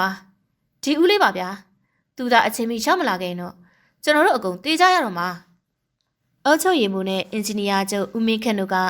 ကိုတီဟာပြတဲ့လူကိုကြည့်လိုက်ကြမယ်။သူတို့မြင်လိုက်ရသည်မှာတော့သူရဲကောင်းတစ်ယောက်ရဲ့ပုံပန်းသွင်ပြင်းနဲ့လုံးဝမတူဘူး။စပင်ပုတ်တိုက်အဝတ်အစားဆုပ်ပြတ်တက်နေပြီးတော့ခြေပလာနေရက်နေတဲ့တထောင်စာကြီးဖိုးထူးဖြစ်နေပါတယ်။တကူလုံးမှာလည်းရှွန့်လူများအမဲစီများနဲ့ညစ်ပတ်ပေးနေတယ်။ဒါပေမဲ့အင်ဂျင်နီယာချုပ်ဦးမင်းခန့်ရဲ့မျက်လုံးများကဖိုးထူးရဲ့မျက်နှာစူးစိုက်ကြီးနဲ့ရုတ်တရက်ပြူးကျဲသွားပါတယ်။သူကအသက်ရှူရမတဖြစ်သွားပြီးတော့နှကမ်းများလဲတုံရင်လာတယ်။သူခြေလန်းတတုံနဲ့ရှေ့ကိုတိုးလာပါတယ်။ဆရာကြီးဦးဖုံးမြင့်မဟုတ်လား။ဦးမင်းခန့်ရဲ့အတန်ကတိုးပေမဲ့ပတ်ဝန်းကျင်တစ်ခုလုံးကတိတ်ဆိတ်သွားခြင်းလုံလောက်ပါတယ်။ဦးဖိုးထူကတော့ခေါင်းငုတ်ထားရမှဖြင်းညင်းစွာနဲ့မော့ကြည့်လိုက်ပါတယ်။သူမျက်နှာပေါ်မှာရွှွန့်ဆက်များကြားမှာတော့အတိတ်ကကြင်ရင်ခဲ့တဲ့ခံညာမှုအရေးအယောင်တချို့ကိုဦးမင်းခန့်မြင်လိုက်ရပါတော့တယ်။မင်းခန့်မင်းအတော်လေးယာရူကြီးသွားပြီပဲ။ဖိုးထူရဲ့အတန်ကအရှာထွက်ပေါ်လာပါတယ်။အဲခိုက်တက်မှာတော့လူတိုင်းအံ့ဩမင်းသက်သွားကြပါတယ်။ရက်ွက်တွေကအယူကြီးဖိုးထူကတိုင်းအင်ဂျင်နီယာချုပ်ရဲ့ဆရာဖြစ်နေသေးရဲ့လား။အုပ်ချုပ်ရေးမှူးကအချင်းဒီကိုသဘောပေါက်သွားပြီးတော့ချက်ချင်းပဲအပြုံးနဲ့ရှစ်တိုးလာတယ်။ဟာဒါဆိုဆရာကြီးကပညာရှင်ကြီးတယောက်ပေါ့။ကျွန်တော်တို့မျိုးကိုကဲတင်ပေးလိုက်တာကျေးဇူးတင်လို့မဆုံးပါဘူးဗျာ။လာပါကားပေါ်ကြွပါကျွန်တော်တို့ဆရာကြီးကိုတန့်ရှင်ရေးလုပ်ပေးအဝိစာကောင်းကောင်းလဲပေးပြီးတော့ဂုံပြူပွဲတော်လုပ်ပေးရအောင်မယ်ပြီးတော့ဆရာကြီးအတွက်ထိုက်တန်တဲ့စုချင်းငွေတွေလည်းကျွန်တော်တို့စီစဉ်ထားပါတယ်ဦးမင်းခန့်ကလည်းမျက်ရည်ဝဲလေးဝင်ပြောပါတယ်ဟုတ်တယ်ဆရာလိုလူမျိုးကဒီလိုလမ်းမေးမှာမနေသင့်ပါဘူးကျွန်တော်တို့ဌာနမှာအတိုင်ပင်ခံရှာတို့နဲ့ပြန်ခတ်မှုအတွက်ကျွန်တော်ဝင်ကြီးကိုတင်ပြပေးပါမယ်ဆရာရဲ့လိုင်စင်ကိစ္စကိုလည်းပြန်ပြီးတော့အယူခံဝင်ပေးပါမယ်ဆရာရဲ့ပညာတွေကတိုင်းပြည်အတွက်လိုအပ်နေတော့မှာပဲဆရာရဲ့လူအုပ်ကြီးကလက်ခုပ်တီးပြီးတော့အားပေးကြပါတယ်ကိုတီဟာလည်းဝမ်းသာအားရပြုံးနေပါတယ်ဒါပေမဲ့ဦးဖုံးမြစ်ကိုဖိုးထူကတော့သူတို့ပြောသမျှကိုတော့နားမဝင်တကယ်သူငြိမ်သက်လို့နေတယ်သူဟာမိုးတိတ်သွားတဲ့ကောင်းကင်ကိုတစ်ချက်မော့ကြည့်ပြီးရဲ့နောက်သူ့ရှိမှလူကုန်ထက်များကိုပြန်ကြည့်လိုက်ပါတယ်နေပါချီတော့ဗျာသူ့စကားကြောင့်အားလုံးတိတ်ဆိတ်သွားကြပါတယ်ဦးဖုံးမြစ်ကသူ့လက်မှာရှုများကိုခါထုတ်ရင်းနဲ့ဆက်ပြောနေပါတယ်ကျွန်တော်အလုပ်ပြန်ခက်မဲ့အစားစွန့်ငွေတွေပေးမဲ့အစားလွန်ခဲ့တဲ့10နှစ်ကကျွန်တော်စောက်ခဲ့တဲ့တိုက်ပြူတုံးကတည်သွားတဲ့မိသားစုရှိရောက်အသက်ပြန်ရှင်အောင်လှုပ်ပေးနိုင်မလားလေတူကရုတ်တရက်လေးလံသွားပါတယ်ဦးမိခန့်မျက်နှာပြက်သွားတယ်လို့အုပ်ချုပ်ရေးမှူးကလည်းစကားစရှာမရဖြစ်သွားတော့တယ်ဦးဖုံမြင့်ကတက်ပြင်းချလိုက်ပါတယ်သူ့အတန်မှာတော့နှာကျင်မှုနဲ့နောင်တတရားတို့ပြည့်နေနေတယ်ပညာဆိုတာခေါင်းထဲမှာအမြဲကိန်းအောင်နေတတ်တဲ့အရာပါမင်းခန့်ရင်အဲ့ပညာဘယ်သူမှလူယူလို့မရဘူးဒီနေ့ရေတကားကိုဖွင့်နိုင်ခဲ့တာကျွန်တော်တော်လို့မဟုတ်ဘူးအဲ့ဒါအင်ဂျင်နီယာတိုင်းသိရမယ့်အခြေခံသဘောတရားပါပဲဒါပေမဲ့သူကရေတကားကြီးစီကိုလက်ညှိုးထိုးပြလိုက်ပါတယ်ပညာရက်ဆိုတာကဓာတ်နှစ်ဖက်သွားပဲကိုကျင်တရားဆိုတဲ့လက်ကင်ရိုးမခိုင်မိုင်အဲ့ဒီပညာလူသက်လက်နဲ့ဖြစ်သွားတတ်တယ်လွန်ခဲ့တဲ့10နှစ်ကငါ့ရဲ့လောဘကြောင့်လူရှိယောက်တေခဲ့ရတယ်အဲ့ဒီသွေးဆက်တရားငါ့လက်ပေါ်မှာဒီနေ့အထိဆိုရွှဲနေတော့မှာပဲဘယ်စုတစိတ်ဘယ်ကုံပြုတ်လာနေမှအဲ့အပြစ်ကိုဖုံးဖိလို့မရဘူးကိုတီဟာကြားဖြတ်ပြီးတော့ဒါမဲ့ဆရာကြီးဒီနေ့ဆရာကြီးကလူထောင်ချီရဲ့အသက်ကိုကယ်ခဲ့တာလေ အဲ့ဒါအတိတ်ကအပစ်တူစေးကြောရရောမရောက်ဘူးလားဦးဖုံမြင့်ကကိုတီဟောက်ကိုကျင်နာစွာကြည့်လိုက်ပါတယ်လူလေးအသက်တစ်ချောင်းဟာအသက်တစ်ချောင်းပါပဲကိန်းကနန်းနေနဲ့အစားထိုးလို့မရအောင်ဒီနေ့လူအများကိုကယ်လိုက်နိုင်တဲ့ငါစိတ်ထဲကအပြစ်မရအနှဲငယ်ငြိမ်သွားတာတော့အမှန်ပဲဒီနေ့လူအများကိုကယ်လိုက်နိုင်လို့ငါစိတ်ထဲကအပြစ်မရအနှဲငယ်ငြိမ်သွားတာတော့အမှန်ပဲဒါမဲ့ဒါငါ့ကိုငါကူစားဖို့ကြိုးစားမှုတက်တက်ပါဆူလာမျိုးကိုပြီးတော့လှုပ်ခဲ့တာမဟုတ်ဘူးငါလိုလူသက်သမားအင်ဂျင်နီယာတယောက်ကဂုံတိတ်ခါရှိရဲ့ရုံးခန်းထဲမှာထိုင်ဖို့အတွက်မတန်တော့ပါဘူးကွာငါနေရာကသူကခြေရင်းမှာရှိရဲ့ရှွတ်နုများကိုငုံကြည့်လိုက်ပါတယ်ငါနေရာဒီရှွတ်နုတွေထဲမှာပဲရှိတာပါငါအပစ်တွေကြည့်တဲ့အထိကိုဒီဘဝနဲ့ပဲပေးစားပြရစီတော့ပြောပြရတဲ့ဦးဖုံမြင့်ကသူ့ကိုကမ်းပေးလာတဲ့ငွေတုပ်များနဲ့အဝေစားတစ်များကိုရင်ကျေးစွာညှိပယ်လိုက်ပါတယ်သူ့ရဲ့ပိန်လေးတဲ့ခန္ဓာကိုယ်ကစုပ်ပြတ်နေတဲ့အင်ကြီးဟောင်းကြီးထဲမှာတုပ်ရင်းနေပေမဲ့သူ့ကြောပြင်ကတော့တခါမှမမြင်ဘူးလောက်အောင်မမတ်မရှိနေပါတယ်မင်းခံမင်းတပည့်လေးကိုတေချာတင်ပေးလိုက်ပါအင်ဂျင်နီယာဆိုတာကတိုက်ဆောက်တာတက်တက်မဟုတ်ဘူးလူသက်တွေကိုစောင့်ရှောက်ရတာဆိုတဲ့အသည့်ကိုသူကောင်းတဲ့ကိုရိုက်ထက်ပေးလိုက်ပါဦးဖုံမြင့်ကလူအုပ်ကြီးကိုကြော်ခိုင်းပြီးတော့တမန်ပေါင်းလမ်းမကြီးအတိုင်းကိုတလန်းကြီးရှောင်းလန်းထွက်ခွာသွားတော့တယ်